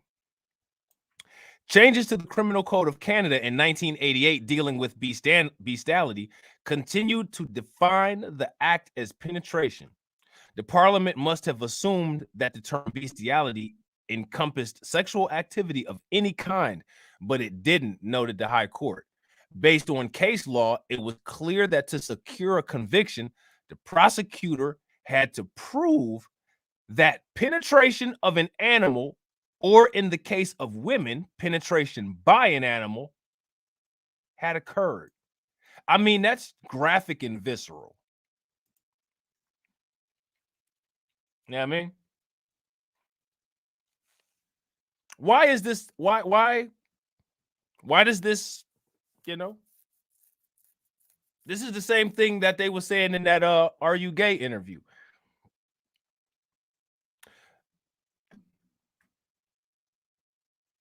This is the same. Did you guys see that? I know it's a couple people that seen it before. You know what I'm saying? But if you haven't, type it into the comments. Have you seen the RUGAE interview? Are you gay? Have you seen that interview? Yes or no? Let me know. If you have, let me know. If you haven't, let me know. If you haven't, I will be more than happy to play it, because that shit never gets old. Who wants to see that shit?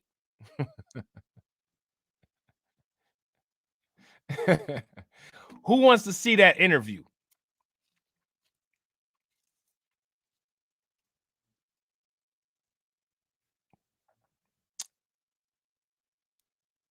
Oh, you never seen it? Okay, all right, that's what's up. Look, that's all we ever need is one person. Poppy Blanco, I don't think you saw it. I don't think you've seen it before. But you're going to see it today. I know Bronze the God seen it. I know Delmo seen it. I know MC Fact seen it before. Hold on real quick.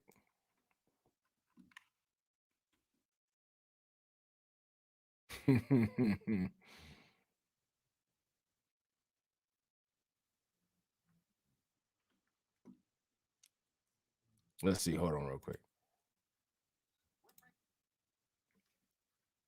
Hold on. Damn. Wait a minute. Give me a second. Hold on real quick. I got to find it.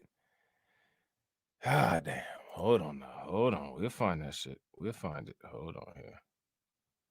Ah, this is good. I think this is it. Yeah. All right, we got it. We got it. Hold on real quick.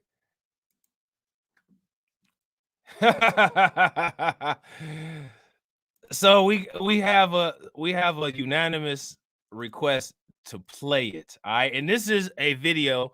This right here is an interview from the motherland, and you can look at this brother right here, and you can tell he's about to get down to the business. All right, he's about to get down to the business. Nigga, nigga, we need to talk.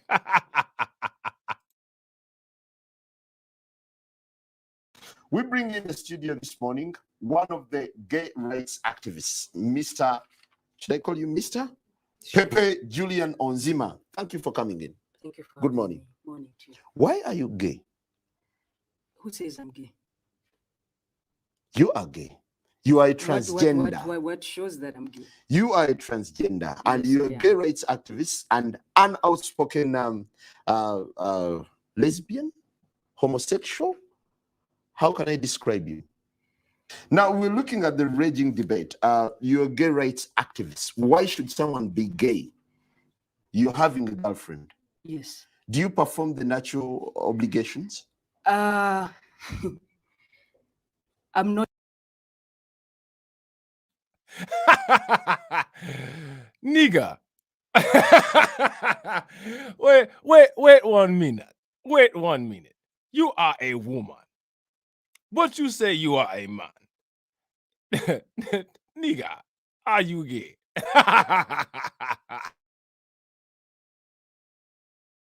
Not sexually active right now. So what are By you doing with choice. this lady? By choice. By choice. Yeah. I've just not. I've chosen not to engage. Doesn't that make you gay? What do you mean? Doesn't that make me gay? I am male and attracted to a female. So who? I'm gay. Ono musajja Chris Mubiru alidde bisiyaga n'atwononera eggwanga ono mwana yandize n'atwetondera nti banange mutusonyiwe. I told you I'm a human rights defender. And I see Pastor Semper has come here. When I agreed to come to this show, I spoke to you. I'm sorry, just He cannot just storm in. So if he storms in, I storm out. Thanks for your time. I cannot go on with this debate. Before you go, do you recognize these things? Pepe, I'm sorry. Can you give me a minute? Pepe, do you recognize some of these things here? These are some of the things they use. I want to give you evidence. You see, Pastor, aren't you being too harsh to these people? No. Why for once can't you relax and then think about the pain they go through as society ostracizes them? Don't have the equipment to be a man. So what do? To be able to try and penetrate the other person, they use carrots because it's a carrot. But you know, because it's a matoke. I think you're being a little. No. Because it's a mbogoya. Because it's a binobichukamba. So when you use something like this and you put it inside you, you reap your urinary tract areas. When they put it inside, they're behind. Chris Mubiru. But this is a disorder, right? If it's a disorder, yes. Do you feel you're handling it the right way? Yeah, I'm glad she's talking about for everyone. No, it's a she. You see, this one is a banana. Don't abuse someone's sex. I know her. This gentleman is a no, transgender. She's a female. There are no two. It is either male or female. Homosexuality in this country. I told you it's not homosexuality. What is I it? do human rights. Protect life. You ask Sodome, she said human rights. We said Sodome, she said gay. We ask Ebisiaga, she said sexual minorities. Confusion of the highest order.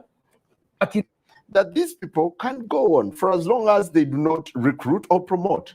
What do you make of the president? The president is being pressurized. Me, for 3 years, they have opened court cases against me. They have spoken evil against me. They have called do not me. have a court case against They you, threaten death. I've received death threats. Americans want to bomb me. This is a man's genital, and you insert them into the intestine. Okay, they put their genitals into the excretory system. This excretory system is not designed to receive. It is only for exit. You said it's you said it's not designed for entrance, it's designed for exit. Like, I mean, who can, is there anything that they're saying that's not correct though? Like, see, this is the problem. Like, anatomically speaking, what has been said that's not true? That's my question. kulusanya nekiyulika nekiririka omusaayi nekiryoka kitambuza obulwadde. That is for men. For women, what they do is they begin their sexual acts, because she does not have the equipment, they begin to use their lips. So the mouth is used to lick the other person. That's number one. It created orogonorrhea. Many lesbians have orogonorrheas, orosyphilis. Number two, because they don't have the equipment, they begin to use gadgets like bananas. They use carrots. They use bananas. They use cucumbers and other metallized ones, and they put them inside themselves. Because they are not normal. As I Look, the pastor started doing the O'Shea Duke Jackson date me or booty cheeks music, please.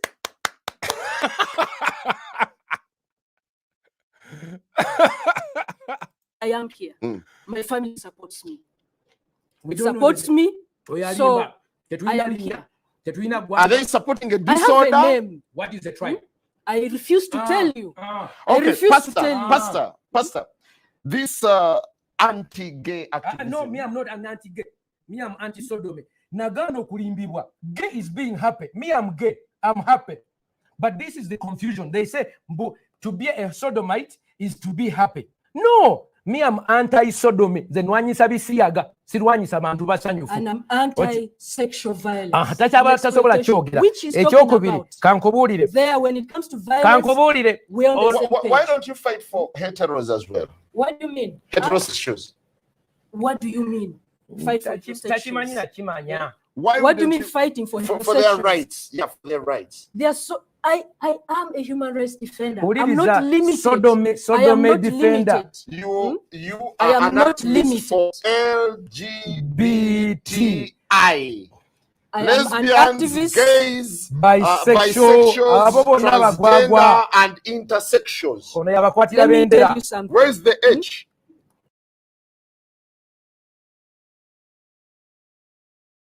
Where's the itch? That is the question. Where is the itch? That's real. Where is that motherfucker? She says she's a human rights defender. Where's the itch? She confused her. Look, though, if you actually listen to what that reverend, what that pastor was saying, he was actually saying some real stuff. I thought an intersection was at a street. Yeah, me too. That was a nice little tangent, though, wasn't it? You know what I'm saying? That was pretty funny. You know what I'm saying? Bring some life back into it. Talking about all these complicated topics and shit. You know what I'm saying? We can get back into some shit here. Stockholm syndrome. All right. So now down here, right? Like this is what's important. When Stockholm syndrome is experienced as a result of narcissistic abuse, the victim is in effect regressing to a state of infantile dependence. The infantile survival mechanism is likely to kick in involuntarily. Now, this is what I want y'all to understand. Black people are victims of narcissistic abuse here in the United States. We exhibit Stockholm syndrome, all of us, every single one of us. What Black people need to stop doing is stop shaming other Black people for their behavior, unless you're doing something that's collectively destructive to a Black agenda.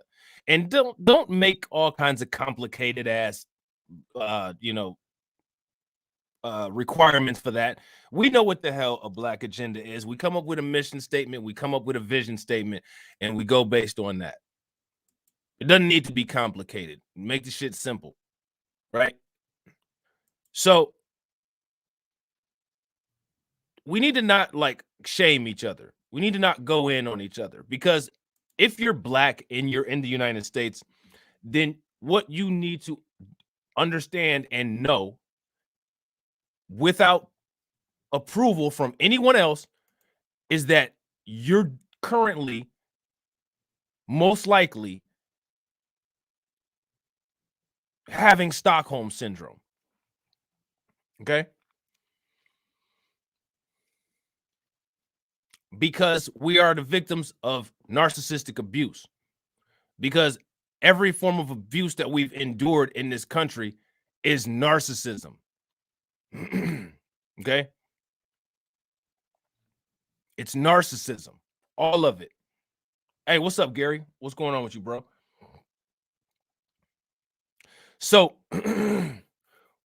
we need to move away from having these conversations where we're debating our reality with these people, non-Black people. And what we need to do is deal with working on solutions for ourselves. That's it. End of discussion. That's one thing that should be on the Black agenda. The Black agenda should first deal with what Black people are going to do to improve other Black people. And the first thing, in my opinion, that Black people can do to improve Black people is stop trying to validate your reality through debate of concepts that we know are real with the people who institute those concepts. That's what we need to do. Do you guys agree with that? Or do you disagree? It's okay if you disagree. That's fine. Just let your boy know. You know what I'm saying? Let me know. So, from the definition here of Stockholm syndrome, it's clearly obvious that as a descendant of slavery, right? As a descendant of slavery, you were at one point in captivity. So, do you ever see us doing this? Amazement of onlookers, hostage expresses empathy and positive feelings toward their abusive captor, and often they will display a desire to defend them. There's a whole book about that. Uncle Tom's Cabin. Right?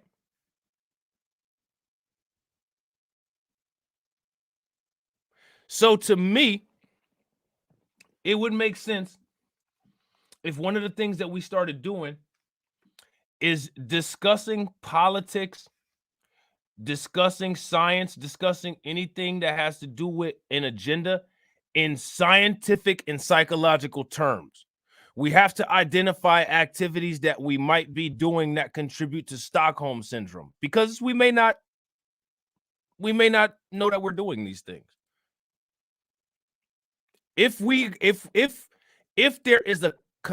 there's a consistent belief, right? If there's a consistent belief in a lot of these circles that white people, some, right, not all, but most, right, a majority of white people have an element of subconscious racism, then we cannot say that the majority of Black people don't have a subconscious amount of Stockholm syndrome, because the Stockholm syndrome would be the reflection image of subconscious racism. We have subconscious Stockholm syndrome.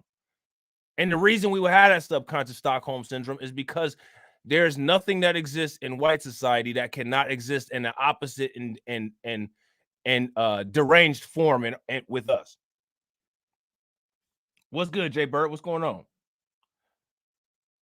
I wish I could stay, but I got to head out. Keep up the good work. Yeah, no doubt, Tarek. It's all good, bro. Appreciate you coming in. Appreciate it, Poppy Blanco. Most people do this in toxic relationships, defending abusive behavior, cheating. Yeah, that's facts. Do we defend the abusive behavior of the system of illegitimacy? Does that ever happen? Have you ever seen that done?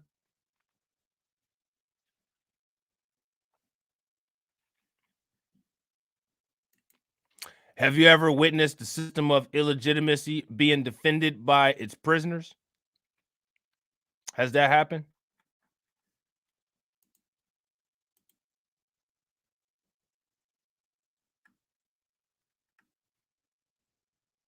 Is that something that you've ever witnessed?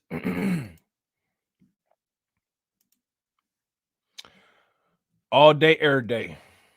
We are jacked up, but healing must occur. And even if healing doesn't occur, we need to understand how to navigate within what we deal with. There's people that have cancer and they live with cancer, but they learn how to deal with it. So we may have these issues. We need to understand and learn about them. It would be nice if we could get rid of them, but more than likely we won't get rid of them. And that's probably just a truth that we have to accept, but we can work within them. And we can't say that that doesn't happen because people live and work with cancer every day.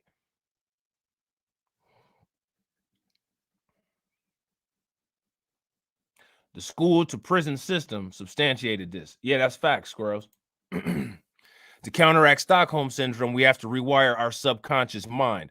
Most of our subconscious mind is corrupted with system of illegitimacy, imagery, and propaganda. Exactly. That's one of the reasons why I highly recommend not watching TV and not listening to music. I highly recommend that. I highly recommend staying away from tabloids, watching Mayo Stream media, all of that stuff. You ask me some shit. That's why I don't know a lot of the gossip. I watch a lot of alternative news, which is how I find myself on YouTube. So I do get sucked into some stuff there, looking at some content that may not be the best. I can't sit here and say, all I do is watch a healthy informational diet. No, it's just like with food. I try to eat as many vegetables as I can, but when I'm hungry, I'm grabbing a bag of chips. That's just the truth. I'm not going to sit here and lie to you. And I'll tell you what, the only thing I ever watch all day is Dr. Claude Anderson and Neely Fuller Jr. That's a motherfucking lie. And if anybody tells you that shit, they're fucking lying. They're not keeping it real. I watch some unhealthy shit at times, willingly. I just do. But I try to make it so that most of what I watch is something that I can take something away from. You know what I'm saying?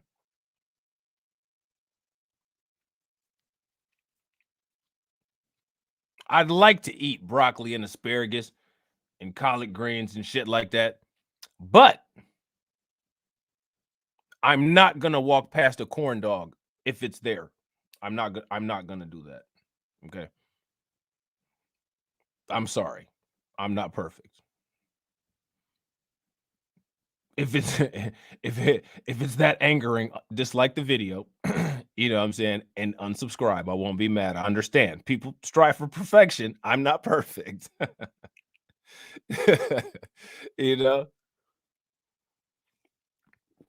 If I'm hungry, I'm not passing anything by.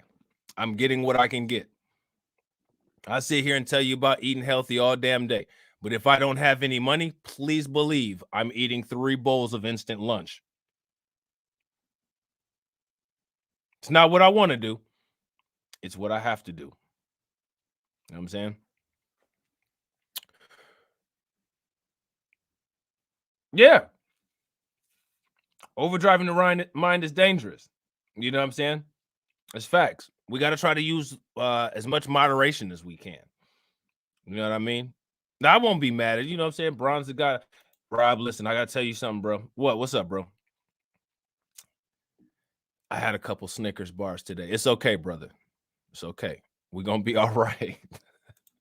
You know what I'm saying? We're going to be all right. We will survive. You know what I'm saying? Now, I know how Bron's the God is. You know what I'm saying? Like, now, I know if Bron's the God, eat a Snickers bar, it ain't going to be one with white chocolate. You know what I'm saying? But, like I said, it's all good. I ain't mad. I ain't mad. You know what I'm saying? And, it is what it is. You know what I'm saying? What did Jada Smith do for the vote? She put Will Smith on blast. You know what I'm saying? Yeah, that's facts, Ron. I actually did a video about meritorious manumission. You know what I'm saying? The Meritorious Manumission Act of I think it was 1710. If you guys get a chance, y'all should check that out. It's a good video. It's an old video. It's like 5 minutes. You know what I'm saying? Yeah. It bronze you crazy. I ain't fucking with no motherfucking white chocolate motherfucking Snickers bar, nigga. You know what I'm saying? I ain't fucking with no shit with no motherfucking almonds in it. You know what I'm saying? Dark chocolate and motherfucking peanuts for me, bitch nigga. You know what I mean? I got you, bro. I got you. You know what I'm saying? We okay. You know, okay. You know. I listen to gangster rap all day. I ain't mad at it. Make sure you throw some Nas in there. You know what I'm saying? And if you're gonna listen to some gangster rap, make sure you at least throw some Nas in there. You know, out of the new rappers, I like J. Cole. I think Kendrick Lamar ain't that bad neither. I like Dave East. I ain't gonna lie. When I'm listening to some, if I'm listening to some gangster shit, I like what's that motherfucker's name? True Life and Styles P and shit like that. You know what I'm saying? That's that kind of shit that I like right there. more Ovaltine. Ovaltine. That's old school as fuck. Do they still sell that shit? I haven't listened to Nas in a long time. Listen, man, I've been telling everybody y'all need to go listen to that song Black Zombie. I like J. Cole and Kendrick. You know what I'm saying? I like J. Cole and Kendrick. I like J. Cole better though, because I like that song She Don't Want to Be Saved. That shit is hot. Like that shit gonna always be hot. That shit is hot. You know what I'm saying? Shit. That shit is hot than a motherfucker. So now here says the psychological term Stockholm syndrome was coined by the criminologist and psychiatrist Niels Bejerot in 1973 after he assisted the police during a bank robbery in Stockholm in which 4 employees, 3 female and 1 male, were held hostage by 2 captors for 6 days. During this relatively short time, it was noted that the hostages had managed to develop a strong emotional attachment to their captors. It would seem that the hostages' empathetic feelings toward their captors were due to acts of kindness they had been shown during their ordeal. Unbelievably, these small acts of kindness seemed to negate the fact that their lives had been threatened. Even after several months after being released, some of the hostages still wanted to defend their captors. In fact, so strong were their feelings that amazingly, 2 women demonstrated how much they had bonded. One woman became engaged to one of her captors while another raised legal funds to aid their defense. I want y'all to pause and let that shit marinate.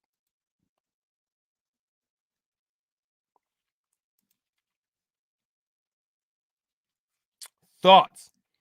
What's your favorite silly mode artist? My favorite, I still got to say Nas, because Nas gets on some silly mode shit. Like Uchi Wally was definitely some silly mode shit, and like I love Uchi Wally. You know what I'm saying? I'm not gonna lie, like I like some motherfucking some dumb shit. You know what I'm saying? That's why I stay away from it. You know what I mean? I get into a motherfucking dumbass cycle where I tell my girlfriend, let's go out like every day for like the next 35 days. And it's like, no, you can't do that. We need to not do that shit. You know what I'm saying? Need to be on some smart shit. I drink some motherfucking lime drop shots. Wake up with motherfucking migraine headaches and need to drink 2 gallons of water. You know what I'm saying? There's no cure for that, right? What's that, for Stockholm syndrome? I don't know. I think there is. I think there's a cure for everything, to be honest. You know what I'm saying? I ain't gonna lie, I do listen to NBA Youngboy and others like him. Damn, I ain't mean to do that shit. This is what I meant to do. NBA Youngboy and others like him. My dude likes NBA Youngboy, my homeboy that I used to work with. He was actually in the video the other day. I don't think I ever listened to NBA Youngboy.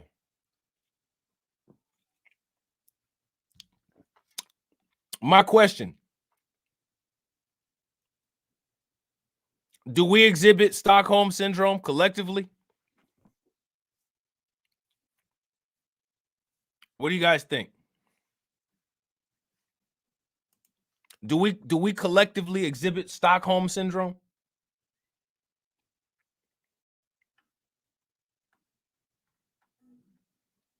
Yes, no, maybe. What do y'all think?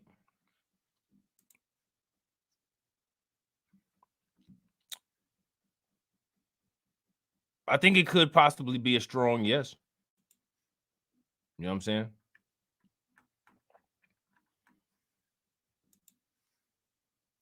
What's up, Marlon?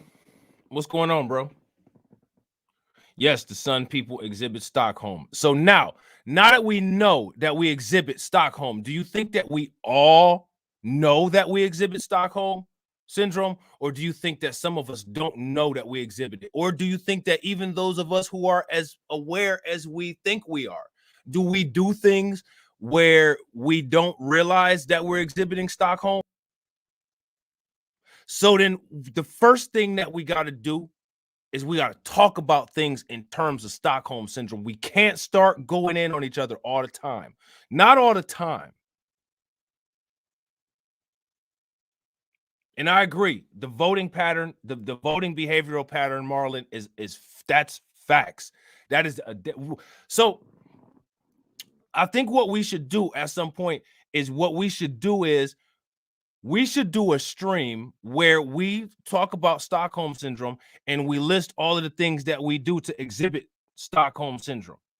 So because I think it was Queen Mercy asked, is there a way to get rid of Stockholm syndrome? I don't know. I think that there's a way to get rid of everything, but I don't know if there's an effective standardized way where we can get rid of everything effectively for everybody. However, I think that identification could be a first step, because if we understand our decision-making process and why we make a decision, we can say, wait a minute, we're showing a Stockholm syndrome, and it's got to be accurate. Streamlabs got to, Streamlabs, stop it.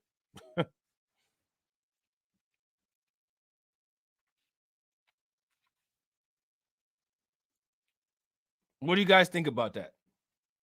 So I think one solution that we got out of here definitely directly came from what Marlon said.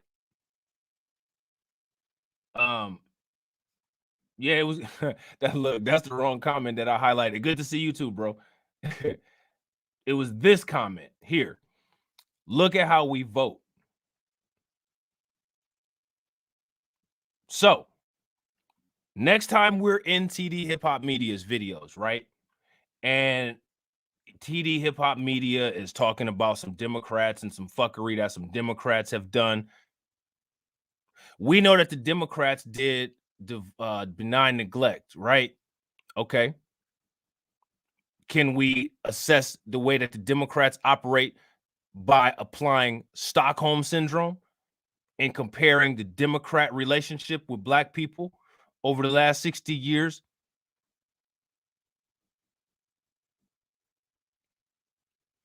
All right, Jay Bird, good to see you, bro. That's what's up. It'll be a good one. If you guys don't know what Jay Bird is talking about, 2:00 p.m. today on my other channel. If you guys aren't subscribed to my other channel, please make sure y'all head over there.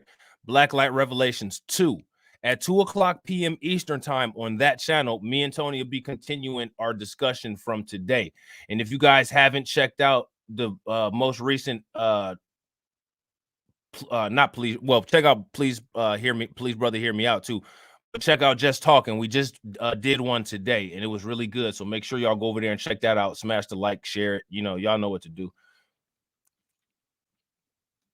But yeah, absolutely. Cory Booker is a prime example. Facts. And we showed that. All the Democrats are a prime example. So we got to identify when we exhibit Stockholm syndrome. Maybe it might not be a bad idea to, instead of calling people coons, instead of saying they're eyeball bucking, instead of saying butter biscuit, let's frame this shit in scientific terms. Because the thing is that the Mayo Stream media, right? The Mayo Stream media, one thing that the Mayo Stream media likes to do is it likes to talk about how dumb Black people are. Okay, you want to talk about how dumb we are? What about when we start framing white supremacy in scientific terms that you can't refute? What if instead of calling it butter biscuits and eyeball bucking, we start saying, here's another episode of Black people exhibiting Stockholm syndrome? Now what you gonna say? Now what's Tucker Carlson's motherfucking Barney Rubble looking ass gonna say?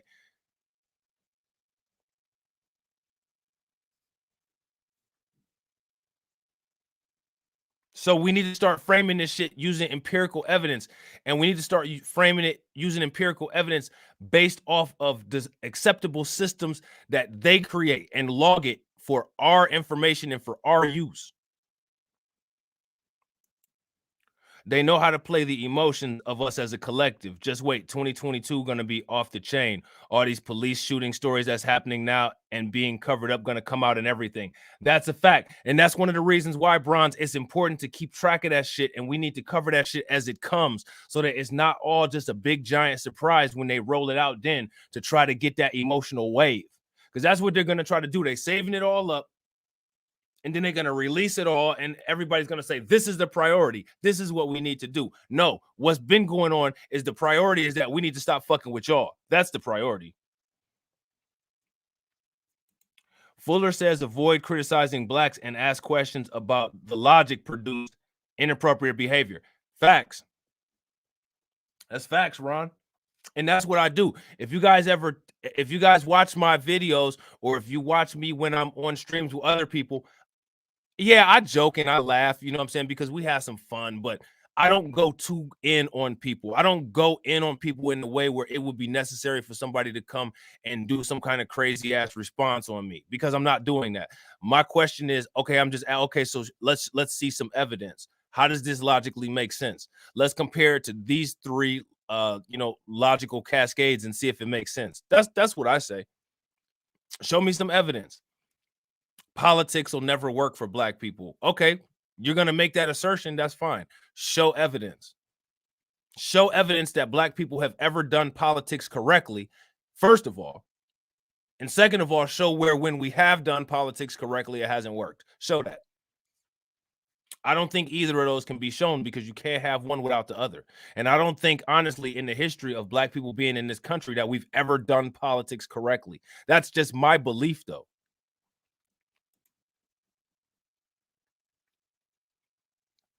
So if, somebody doesn't agree with an assertion that I have, that's fine. Show evidence. Show some validating proof that I'm wrong. And I'm not going to make fun of you. I'm not going to yell. I'm not going to scream. I'm not going to say anything crazy. Just show it. And that's how we all should be. We all need to be at an even keel, level-headed. Because I'm not looking to tear anybody down. If somebody has a better idea than me, and if they can prove that they have a better idea than me, it's not honest of me to allow my ego to try to shut that person down. If we're CEOs and our business is black empowerment, if someone has a better idea than you and they can show evidence and empirical data that proves that what you're saying work, then you're not empowering anybody if you try to shut that person down because you're jealous that they came with the answer. You need to empower that person. Yeah, you know what? That's a good point. I'm going to give you the floor to speak. I'm going to give you an opportunity to prove what you're saying. I don't understand why we don't operate like that. That should be the automatic mode of operation at all times.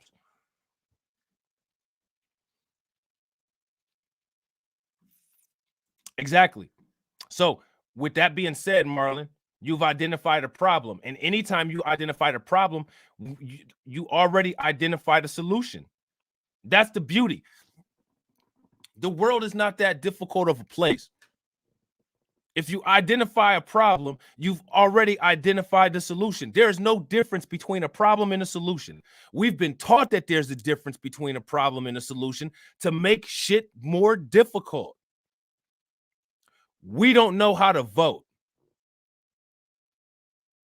What's the solution? Learn how to vote. You know what I'm saying? Like, there it is. Simple. Logic. We don't know how to use finance. What's the solution? Learn finance. No, I totally agree. I'm not, and nothing wrong with speaking from experience, Marlon. Nothing at all. You know what I'm saying? Egos get in the way.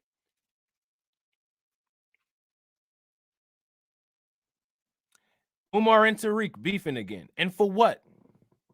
For what?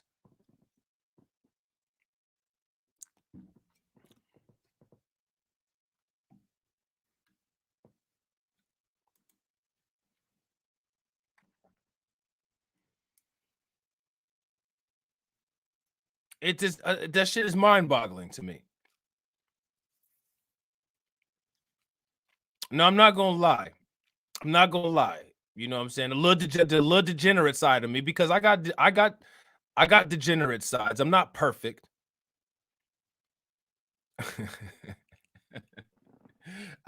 I'm not perfect out here. You know what I'm saying? I got a little degenerate side. I like this, you know what I'm saying? I got some little sick shit. You know what I'm saying? I'm fucked up. You know what I'm saying? Just like just like everybody else.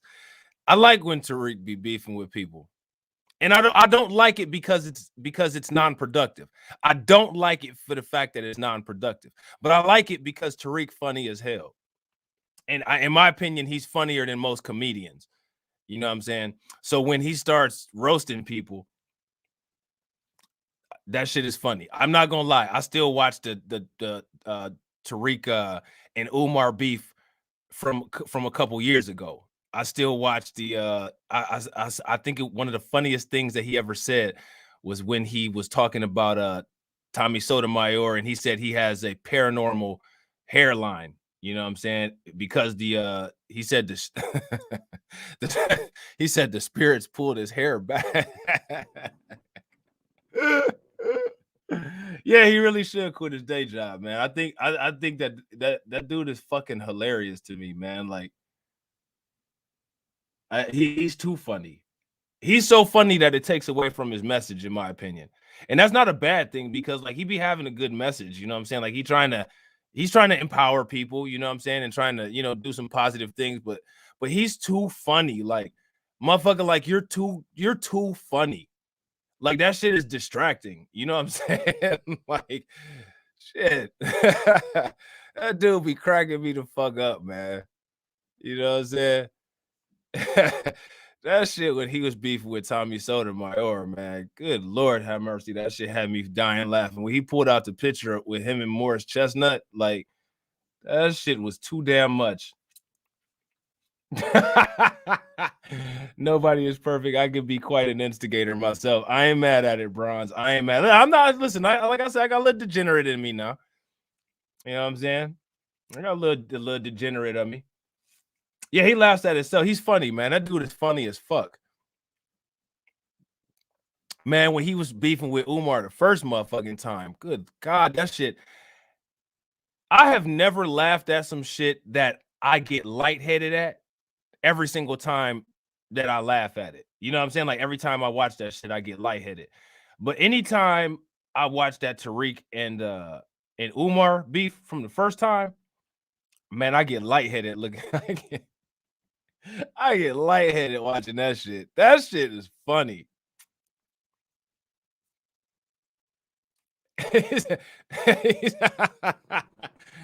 Tariq, man, that thing is crazy. Bitch nigga, your name is in my mouth.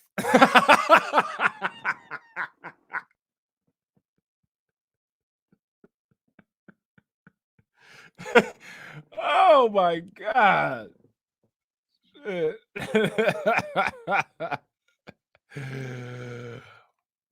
nigga, your name is in my mouth, man. I swear to God, I laughed so that's some shit. I watched that shit and I laughed for hours about that shit. He said, he said, I bucking and still.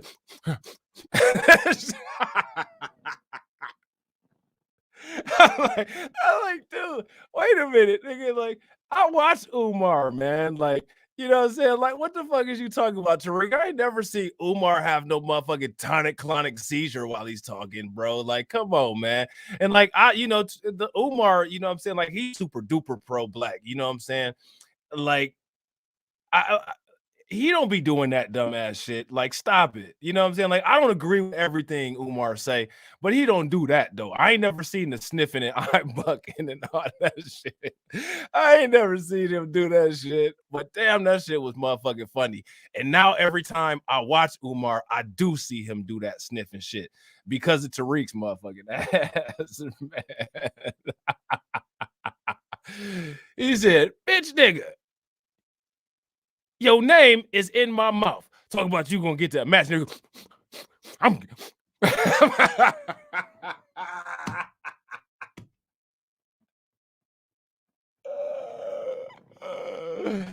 man, listen, like my brain got like this little video editor shit inside of it. Like, I swear I think somebody fucked with my brain.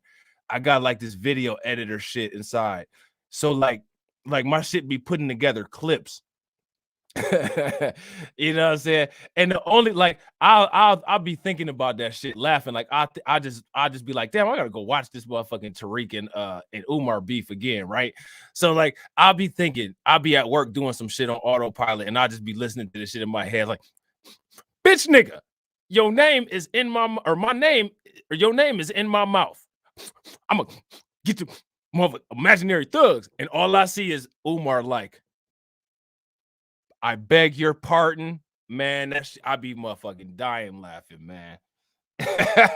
and then Kevin Samuels chime in. Big Papa's in the house. Like, come on, man. Like, y'all do better than that, man. Shit.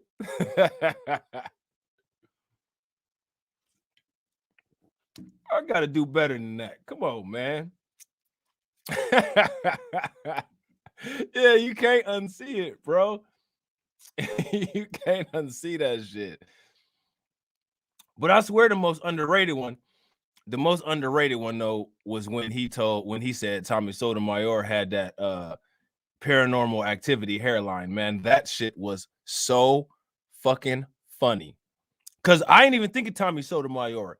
When he said that shit, he was saying it about Tommy Sotomayor, but I kept thinking about LeBron James though. Because LeBron James for real got the Paranormal Activity hairline.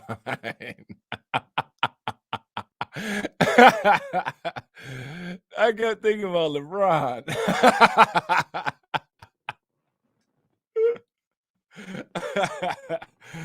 Oh shit. So yeah, man. Like, I think we need to talk about Stockholm syndrome. All right. I think that's important. And I think what I think we might do is, I think when we do radiation information tomorrow with me and TD, we will bring Stockholm syndrome into the forefront and we'll talk about it. Because I want to go into action plans a little bit more. All right. So, ladies and gentlemen, I know it's late, man. It's 3:06 a.m. Eastern time. I really, really, really appreciate you guys sticking around and having some fun with me. I appreciate everybody. You know what I'm saying? If y'all haven't smashed the like button, make sure that y'all do. All right. Make sure that y'all go to the About page and go to the channels page and follow me on my other social media. If Delmo's still in here, I do plan on doing that live stream for the other channel, for Blacklight Revelations news, reviews, and reactions. So make sure that y'all follow that channel, Blacklight Revelations news, reviews, and reactions. All right. And if you don't follow it, all you got to do is go down to the community post. All right. Go down to the community post and you will see it. And make sure y'all hit the bell. Appreciate it, Queen Mercy. For sure, Faith. So, with that being said, y'all, that's the end of the video. I will see y'all tomorrow at 2:00 p.m. on the other channel. And I will catch y'all later on in the week on my other channels. And remember, if y'all see some good content, make sure y'all let your boy know. All right. And I will put something together for it because I still got those content channels that I'm gonna be doing, and I'm gonna have some co-hosts, like some guest co-hosts on those. So it'll be fun. We just be hanging out. We ain't even giving a fuck about views or no shit in those. We just gonna have fun talking about some silly ass content and shit. You know what I'm saying? All right. So I'll catch y'all later. I appreciate each and every last one of y'all. Peace.